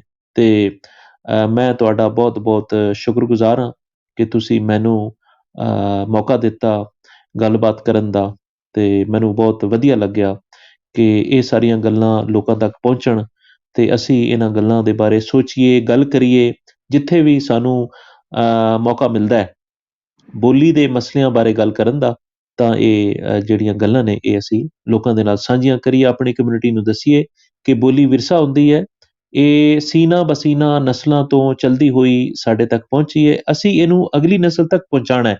ਇਹ ਸਾਡੀ ਜ਼ਿੰਮੇਵਾਰੀ ਹੈ, ਇਹ ਸਾਡੀ ਡਿਊਟੀ ਹੈ, ਇਸ ਡਿਊਟੀ ਨੂੰ, ਇਸ ਜ਼ਿੰਮੇਵਾਰੀ ਨੂੰ ਅਸੀਂ ਨਿਭਾਉਣਾ ਹੈ। ਸੋ ਇਹ ਮੇਰਾ ਸੁਨੇਹਾ ਹੈ, ਇਹ ਮੇਰਾ ਪੈਗਾਮ ਹੈ ਜੀ। ਬਹੁਤ ਸ਼ੁਕਰੀਆ ਜਨਾਬ। ਡਾਕਟਰ ਸਾਹਿਬ ਬਹੁਤ ਮਿਹਰਬਾਨੀ, ਬਹੁਤ ਸ਼ੁਕਰੀਆ। ਅਸੀਂ ਕੋਈ ਹੁਣ ਇੱਕ ਦੋ ਸਵਾਲ ਜਿਹੜੇ ਇੱਕ ਤੇ ਸਰ ਬੋਲੀ ਦੇ ਨਾਲ ਇੱਕ ਵੱਡਾ ਇਹ ਹੈ ਕਿ ਬੋਲੀ ਦੋ ਸਕ੍ਰਿਪਟ ਨੇ। ਹਾਂਜੀ। ਤੇ ਕੀ ਦੁਨੀਆ ਦੇ ਵਿੱਚ ਕੋਈ ਬੋਲੀਆਂ ਹੋ ਰਹੀਆਂ ਹੈ ਨੇ ਤੋਂ ਵੱਧ ਸਕ੍ਰਿਪਟ? ਅਸਲ ਦੇ ਵਿੱਚ ਇੱਕ ਬੋਲੀ ਦੇ ਜ਼ਿਆਦਾ ਸਕ੍ਰਿਪਟ ਹੋਣ ਦਾ ਇਹ ਮਤਲਬ ਹੈ ਕਿ ਜਿਹੜੇ ਬੋਲੀ ਦੀ ਬੋਲਣ ਵਾਲੇ ਲੋਕ ਨੇ ਉਹ ਕੌਨਸ਼ੀਅਸ ਨਹੀਂ ਨੇ, ਉਹਨਾਂ ਕਦੀ ਰਲ ਕੇ ਬਹਿ ਕੇ ਕੋਸ਼ਿਸ਼ ਨਹੀਂ ਕੀਤੀ ਕਿ ਅਸੀਂ ਇੱਕੋ ਲਿਪੀ ਦੇ ਵਿੱਚ ਲਿਖੀਏ। ਦੁਨੀਆ ਦੀਆਂ ਬਹੁਤ ਸਾਰੀਆਂ ਬੋਲੀਆਂ, ਜ਼ਿਆਦਾਤਰ ਬੋਲੀਆਂ ਇੱਕੋ ਲਿਪੀ ਵਿੱਚ ਹੀ ਲਿਖੀਆਂ ਜਾ ਰਹੀਆਂ ਨੇ। ਮੈਂ ਤੁਹਾਨੂੰ ਇੱਕ ਮਿਸਾਲ ਦਿਆਂਗਾ ਕਿ ਜਿਹੜੀ ਸਿੰਧੀ ਕਮਿਊਨਿਟੀ ਹੈ, ਜਿਹੜੀ 47 ਦੇ ਵਿੱਚ ਸਿੰਧ ਛੱਡ ਕੇ ਇੰਡੀਆ ਚਲੀ ਗਈ ਸੀ, ਤੇ ਇੰਡੀਆ ਦੇ ਵਿੱਚ ਉਹ ਵੱਖ-ਵੱਖ ਥਾਵਾਂ ਤੇ ਆਬਾਦ ਨੇ। ਉਹ ਰਾਜਸਥਾਨ ਦੇ ਵਿੱਚ ਵੀ ਆਬਾਦ ਨੇ ਸਿੰਧੀ ਕਮਿਊਨਿਟੀ, ਉੱਥੇ ਵੀ ਹੈ ਹਿੰਦੂ ਕਮਿਊਨਿਟੀ ਜਿਹੜੀ ਸੀ ਸਿੰਧੀ। ਉਸ ਦੇ ਨਾਲ ਗੁਜਰਾਤ ਜਿਹੜੀ ਸਟੇਟ ਹੈ, ਮਹਾਰਾਸ਼ਟਰ ਸਟੇਟ ਹੈ, ਇਹਦੇ ਵਿੱਚ ਉਹ ਲੋਕੀ ਆਬਾਦ ਨੇ। ਉਹ ਹਿੰਦੂ ਕਮਿਊਨਿਟੀ ਨਾਲ ਉਹ ਬਿਲੋਂਗ ਕਰਦੇ ਨੇ, ਰਿਲੀਜਨ ਉਹਨਾਂ ਦਾ ਹਿੰਦੂ ਹੈ, ਲੇਕਿਨ ਉਹਨਾਂ ਨੇ ਆਪਣੀ ਬੋਲੀ ਦੀ ਸਾਂਝ ਨੂੰ ਬਰਕਰਾਰ ਰੱਖਦੇ ਹੋਏ ਇਹ ਫੈਸਲਾ ਕੀਤਾ ਕਿ ਅਸੀਂ ਫਾਰਸੀ ਲਿਪੀ ਵਾਲੀ ਜਿਹੜੀ ਸਿੰਧੀ ਹੈ ਉਹਨੂੰ ਹੀ ਲਿਖਾਂ ਪੜਾਂਗੇ। ਸੋ ਉਹਨਾਂ ਨੇ ਇੱਕ ਤਾਂ ਆਪਣੀ ਬੋਲੀ ਨੂੰ ਆਫੀਸ਼ੀਅਲ ਸਟੇਟਸ ਦਿਵਾਇਆ ਸਿੰਧ ਦੇ ਵਿੱਚ, ਇੰਡੀਆ ਦੇ ਵਿੱਚ ਜਾ ਕੇ ਸਿੰਧੀ ਹਿੰਦੂਆਂ ਨੇ, ਕਿਉਂਕਿ ਉਹ ਆਪਣੀ ਬੋਲੀ ਨਾਲ ਬਹੁਤ ਜੁੜਤ ਰੱਖਦੇ ਸਨ। ਦੂਸਰਾ ਇਹ ਕਿ ਮੈਂ ਉਹਨਾਂ ਦੇ ਕਿਤਾਬਾਂ ਦੇਖੀਆਂ ਨੇ ਛਪੀਆਂ ਹੋਈਆਂ, ਉਹ ਉਹਨਾਂ ਨੇ ਆਪਣੀ ਵੈਬਸਾਈਟਾਂ ਤੇ ਰੱਖੀਆਂ ਹੋਈਆਂ ਨੇ। ਹਰ ਸਟੇਟ ਦੀ ਜਿਹੜੀ ਐਜੂਕੇਸ਼ਨ ਮਿਨਿਸਟਰੀ ਹੈ, ਉਹਨਾਂ ਨੇ ਉਹ ਮੁਖਤਲਿਫ ਗ੍ਰੇਡਸ ਦੀਆਂ ਕਿਤਾਬਾਂ ਕਲਾਸ 1, ਕਲਾਸ 2, 3 ਉਹ ਰੱਖੀਆਂ ਹੋਈਆਂ ਨੇ PDF ਫਾਰਮੈਟ ਦੇ ਵਿੱਚ, ਉੱਥੋਂ ਅਸੀਂ ਦੇਖ ਸਕਦੇ ਹਾਂ। ਉਹ ਜਿਹੜੀਆਂ ਨੇ ਉਹ ਫਾਰਸੀ ਸਕ੍ਰਿਪਟ ਦੇ ਵਿੱਚ ਨੇ। ਸੋ ਉਹਨਾਂ ਨੇ ਬੋਲੀ ਦੀ ਸਾਂਝ ਨੂੰ ਬਰਕਰਾਰ ਰੱਖਣ ਵਾਸਤੇ ਕੰਮ ਕੀਤਾ ਤਾਂ ਕਿ ਇੰਡੀਆ ਦੇ ਵਿੱਚ ਸਿੰਧੀ ਦਾ ਜੋ ਵੀ ਲਿਟਰੇਚਰ, ਜੋ ਵੀ ਮਵਾਦ ਛਪੇ, ਮੈਟੀਰੀਅਲ, ਉਹ ਪਾਕਿਸਤਾਨ ਦਾ ਜਿਹੜਾ ਸਿੰਧੀ ਹੈ ਉਹ ਪੜ੍ਹ ਸਕੇ, ਪਾਕਿਸਤਾਨ ਦੇ ਵਿੱਚ ਜਿਹੜੀ ਸਿੰਧੀ ਲਿਖੀ ਜਾ ਰਹੀ ਹੈ ਉਹਨੂੰ ਉਹ ਲੋਕੀ ਪੜ੍ਹ ਸਕਣ। ਸੋ ਇਹ ਸਾਡੀ ਕਮਜ਼ੋਰੀ ਹੈ ਕਿ ਅਸੀਂ ਇਹਨੂੰ ਵੱਖ-ਵੱਖ ਲਿਪੀਆਂ ਦੇ ਵਿੱਚ ਜਿਹੜਾ ਹੈ ਉਹ ਲਿਖ ਰਹੇ ਹਾਂ, ਔਰ ਅਸੀਂ ਕੋਈ ਸਾਂਝੀ ਲਿਪੀ ਨਹੀਂ ਬਣਾਈ। ਮੈਂ ਇਹਦੇ ਵਿੱਚ ਥੋੜ੍ਹਾ ਐਡ ਕਰਨਾ ਚਾਹਾਂਗਾ ਕਿ ਜੰਮੂ ਦੇ ਵਿੱਚ ਜਿਹੜੀ ਡੋਗਰੀ ਹੈ ਉਹ ਦੇਵਨਾਗਰੀ ਦੇ ਵਿੱਚ ਲਿਖੀ ਜਾ ਰਹੀ ਹੈ। ਡੋਗਰੀ ਦੀਆਂ ਕਿਤਾਬਾਂ ਸਕੂਲਾਂ ਦੇ ਵਿੱਚ ਪੜ੍ਹਾਈਆਂ ਜਾਂਦੀਆਂ ਨੇ ਜੰਮੂ ਦੇ ਵਿੱਚ, ਤੇ ਉਸ ਤੋਂ ਬਾਅਦ ਡੋਗਰੀ ਦੇ ਵਿੱਚ ਕੁਛ ਰਸਾਲੇ ਤੇ ਅਖਬਾਰ ਵੀ ਛਪ ਰਹੇ ਨੇ, ਉਹ ਦੇਵਨਾਗਰੀ ਅੱਖਰਾਂ ਦੇ ਵਿੱਚ ਛਪ ਰਹੇ ਨੇ, ਹਾਲਾਂਕਿ ਉਹ ਸਾਡੀ ਬੋਲੀ ਹੈ। ਲੇਕਿਨ ਇਸ ਤੋਂ ਬਾਵਜੂਦ ਅਸੀਂ ਦੇਖਦੇ ਹਾਂ ਕਿ ਉਹ ਚੂੰਕਿ ਹਿੰਦੂ ਕਮਿਊਨਿਟੀ ਨਾਲ ਜੁੜੀ ਹੋਈ ਹੈ ਉਹ ਬੋਲੀ, ਇਸ ਵਾਸਤੇ ਉਹਦੇ ਵਾਸਤੇ ਉਹ ਦੇਵਨਾਗਰੀ ਜਿਹੜੀ ਹੈ ਉਹ ਜ਼ਰੂਰੀ ਹੈ, ਸੋ ਉਹਦੇ ਵਿੱਚ ਲਿਖ ਰਹੇ ਨੇ। ਇੱਕ ਪਾਸੇ ਅਸੀਂ ਇੱਥੇ ਫਾਰਸੀ ਲਿਪੀ ਵਰਤ ਰਹੇ ਹਾਂ ਜਿਹਨੂੰ ਅਸੀਂ ਸ਼ਾਹਮੁਖੀ ਕਹਿੰਦੇ ਹਾਂ, ਇੱਕ ਪਾਸੇ ਗੁਰਮੁਖੀ ਹੈ, ਤੇ ਥੋੜ੍ਹਾ ਜਿਹਾ ਹਿੱਸਾ ਜਿਹੜਾ ਹੈ ਉਹ ਸਾਡਾ ਦੇਵਨਾਗਰੀ ਅੱਖਰਾਂ ਦੇ ਵਿੱਚ ਛਪ ਰਿਹਾ। ਦੇਵਨਾਗਰੀ ਅੱਖਰਾਂ ਦੇ ਵਿੱਚ ਜੰਮੂ ਤੋਂ ਜਿਹੜੀਆਂ ਡੋਗਰੀ ਦੇ ਵਿੱਚ ਕਿਤਾਬਾਂ ਛਪੀਆਂ ਨੇ, ਉਹ ਅਗਰ ਅਸੀਂ ਉਹਨਾਂ ਦੇ ਨਾਂ ਦੇਖੀਏ ਤਾਂ ਉਹ ਬਿਲਕੁਲ ਸਾਡੇ ਨਾਂ ਨੇ, ਸਾਡੀ ਬੋਲੀ ਹੈ, ਲੇਕਿਨ ਉਹਨੂੰ ਦੇਵਨਾਗਰੀ ਅੱਖਰਾਂ ਦੇ ਵਿੱਚ ਲਿਖਿਆ ਜਾ ਰਿਹਾ।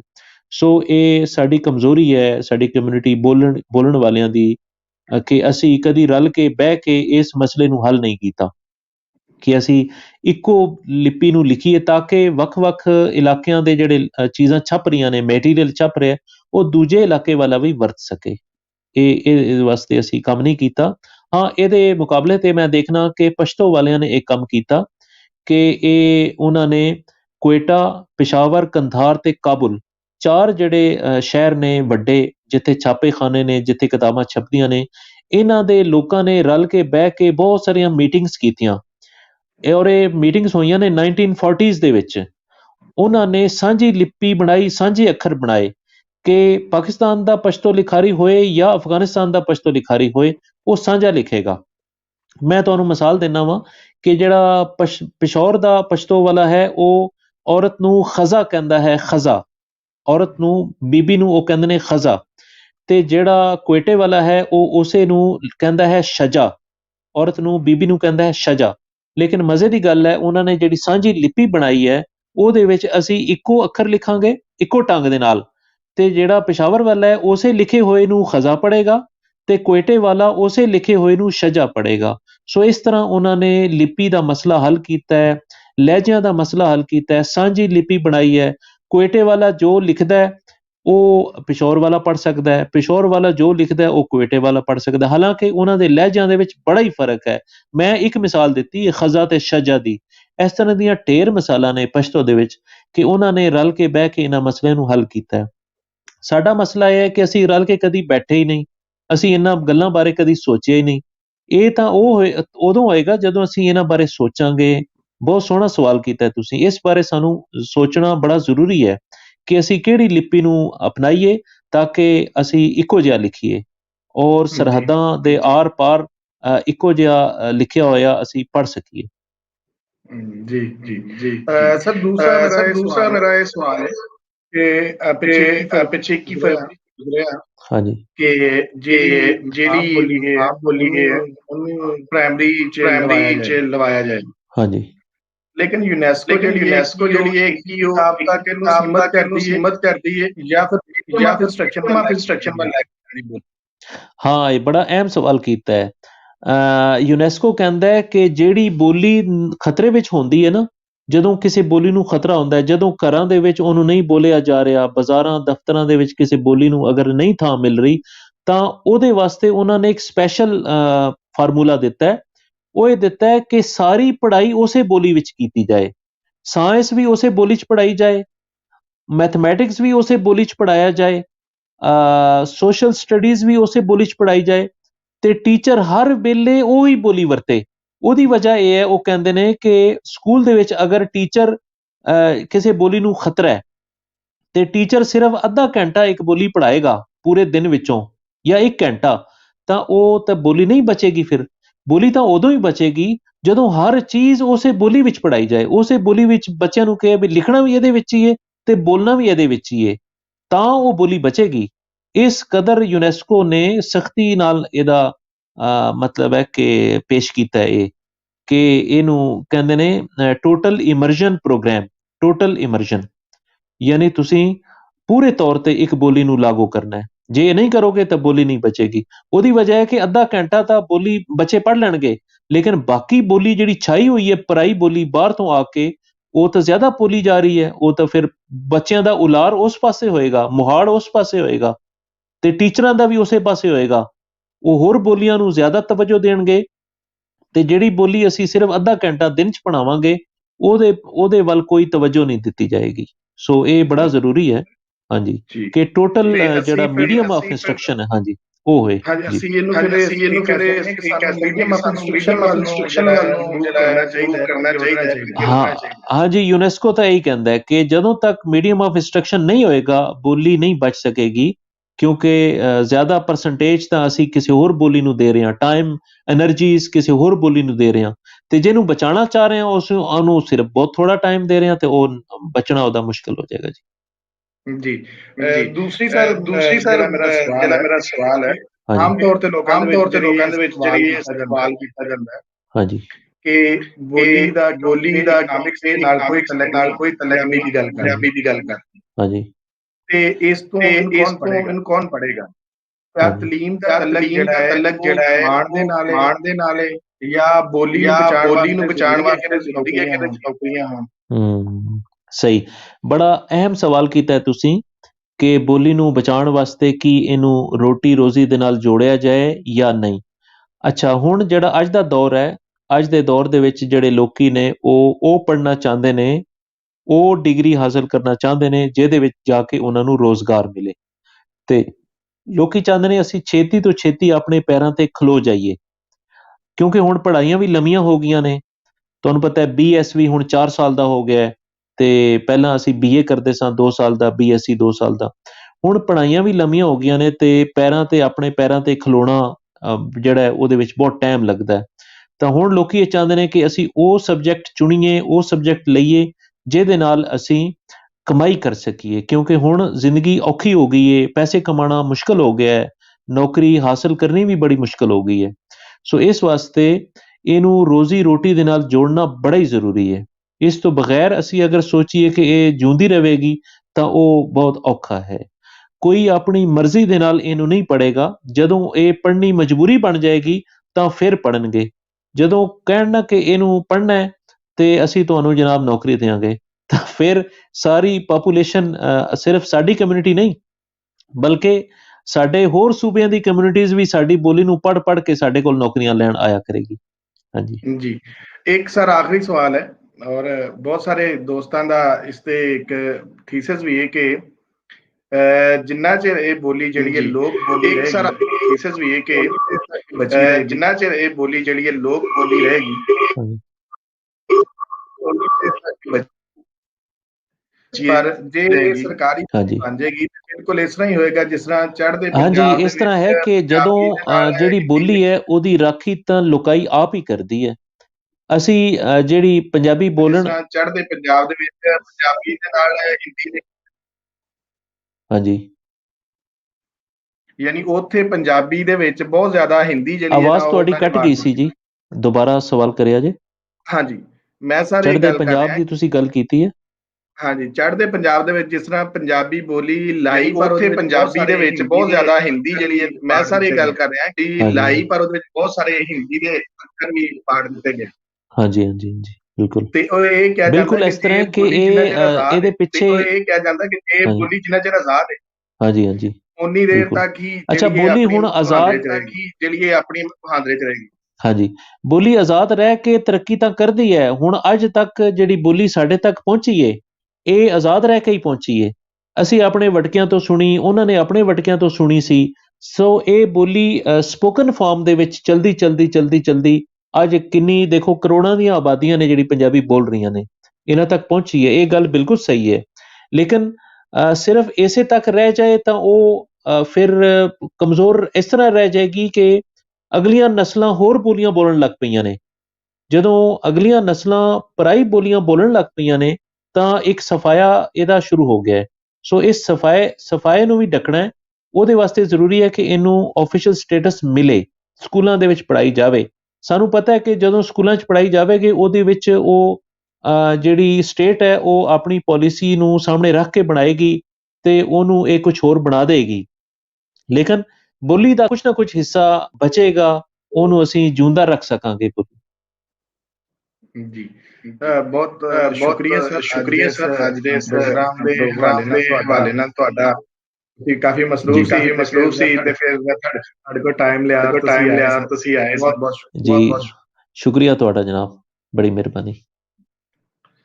ਜੀ ਸਾਰੇ ਦੋਸਤਾਂ ਦਾ ਜਿਹੜੇ ਸਾਡੇ ਨਾਲ ਅੱਜ ਮੌਜੂਦ ਸਨ, ਉਹ ਲਿਖ ਰਹੇ ਨੇ ਜਿਹੜਾ ਸਾਈਟ ਤੇ ਕਮੈਂਟ, ਮੈਂ ਡਾਕਟਰ ਅਮਰ ਰਜ਼ੀਰ ਪੱਟੀ ਹੋਰਾਂ ਨੂੰ ਰਿਕੁਐਸਟ ਕਰਾਂਗਾ ਕਿ ਉਹ ਫੇਸਬੁੱਕ ਤੇ ਜਾ ਕੇ ਇਸ ਪੋਸਟ ਦੇ ਥੱਲੇ ਜ਼ਰੂਰ ਆਣ, ਔਰ ਜਿਹੜੇ ਦੁਨੀਆ ਭਰ ਤੋਂ ਲੋਕਾਂ ਨੇ ਆਪਣੇ ਕੁਐਸਚਨਸ ਦਿੱਤੇ ਨੇ, ਖਾਸ ਕਰ ਹਰਦੀਪ ਸਿੰਘ ਵੜੈਚ ਹੋਰੀ ਨੇ, ਪ੍ਰੋਫੈਸਰ ਸੁਖਦੇਵ ਸੋਲ ਸਾਹਿਬ ਨੇ, ਔਰ ਬਾਕੀ ਦੋਸਤਾਂ ਨੇ ਵੀ ਲਿਖੇ ਨੇ, ਉਹ ਸਾਰੇ ਉਹਨਾਂ ਨੂੰ ਜ਼ਰੂਰ ਆਨਸਰ ਕਰਨਗੇ ਔਰ ਉੱਥੇ ਆਪਣੀ ਗੱਲਬਾਤ ਵੀ ਸਾਂਝੀ ਕਰਨਗੇ।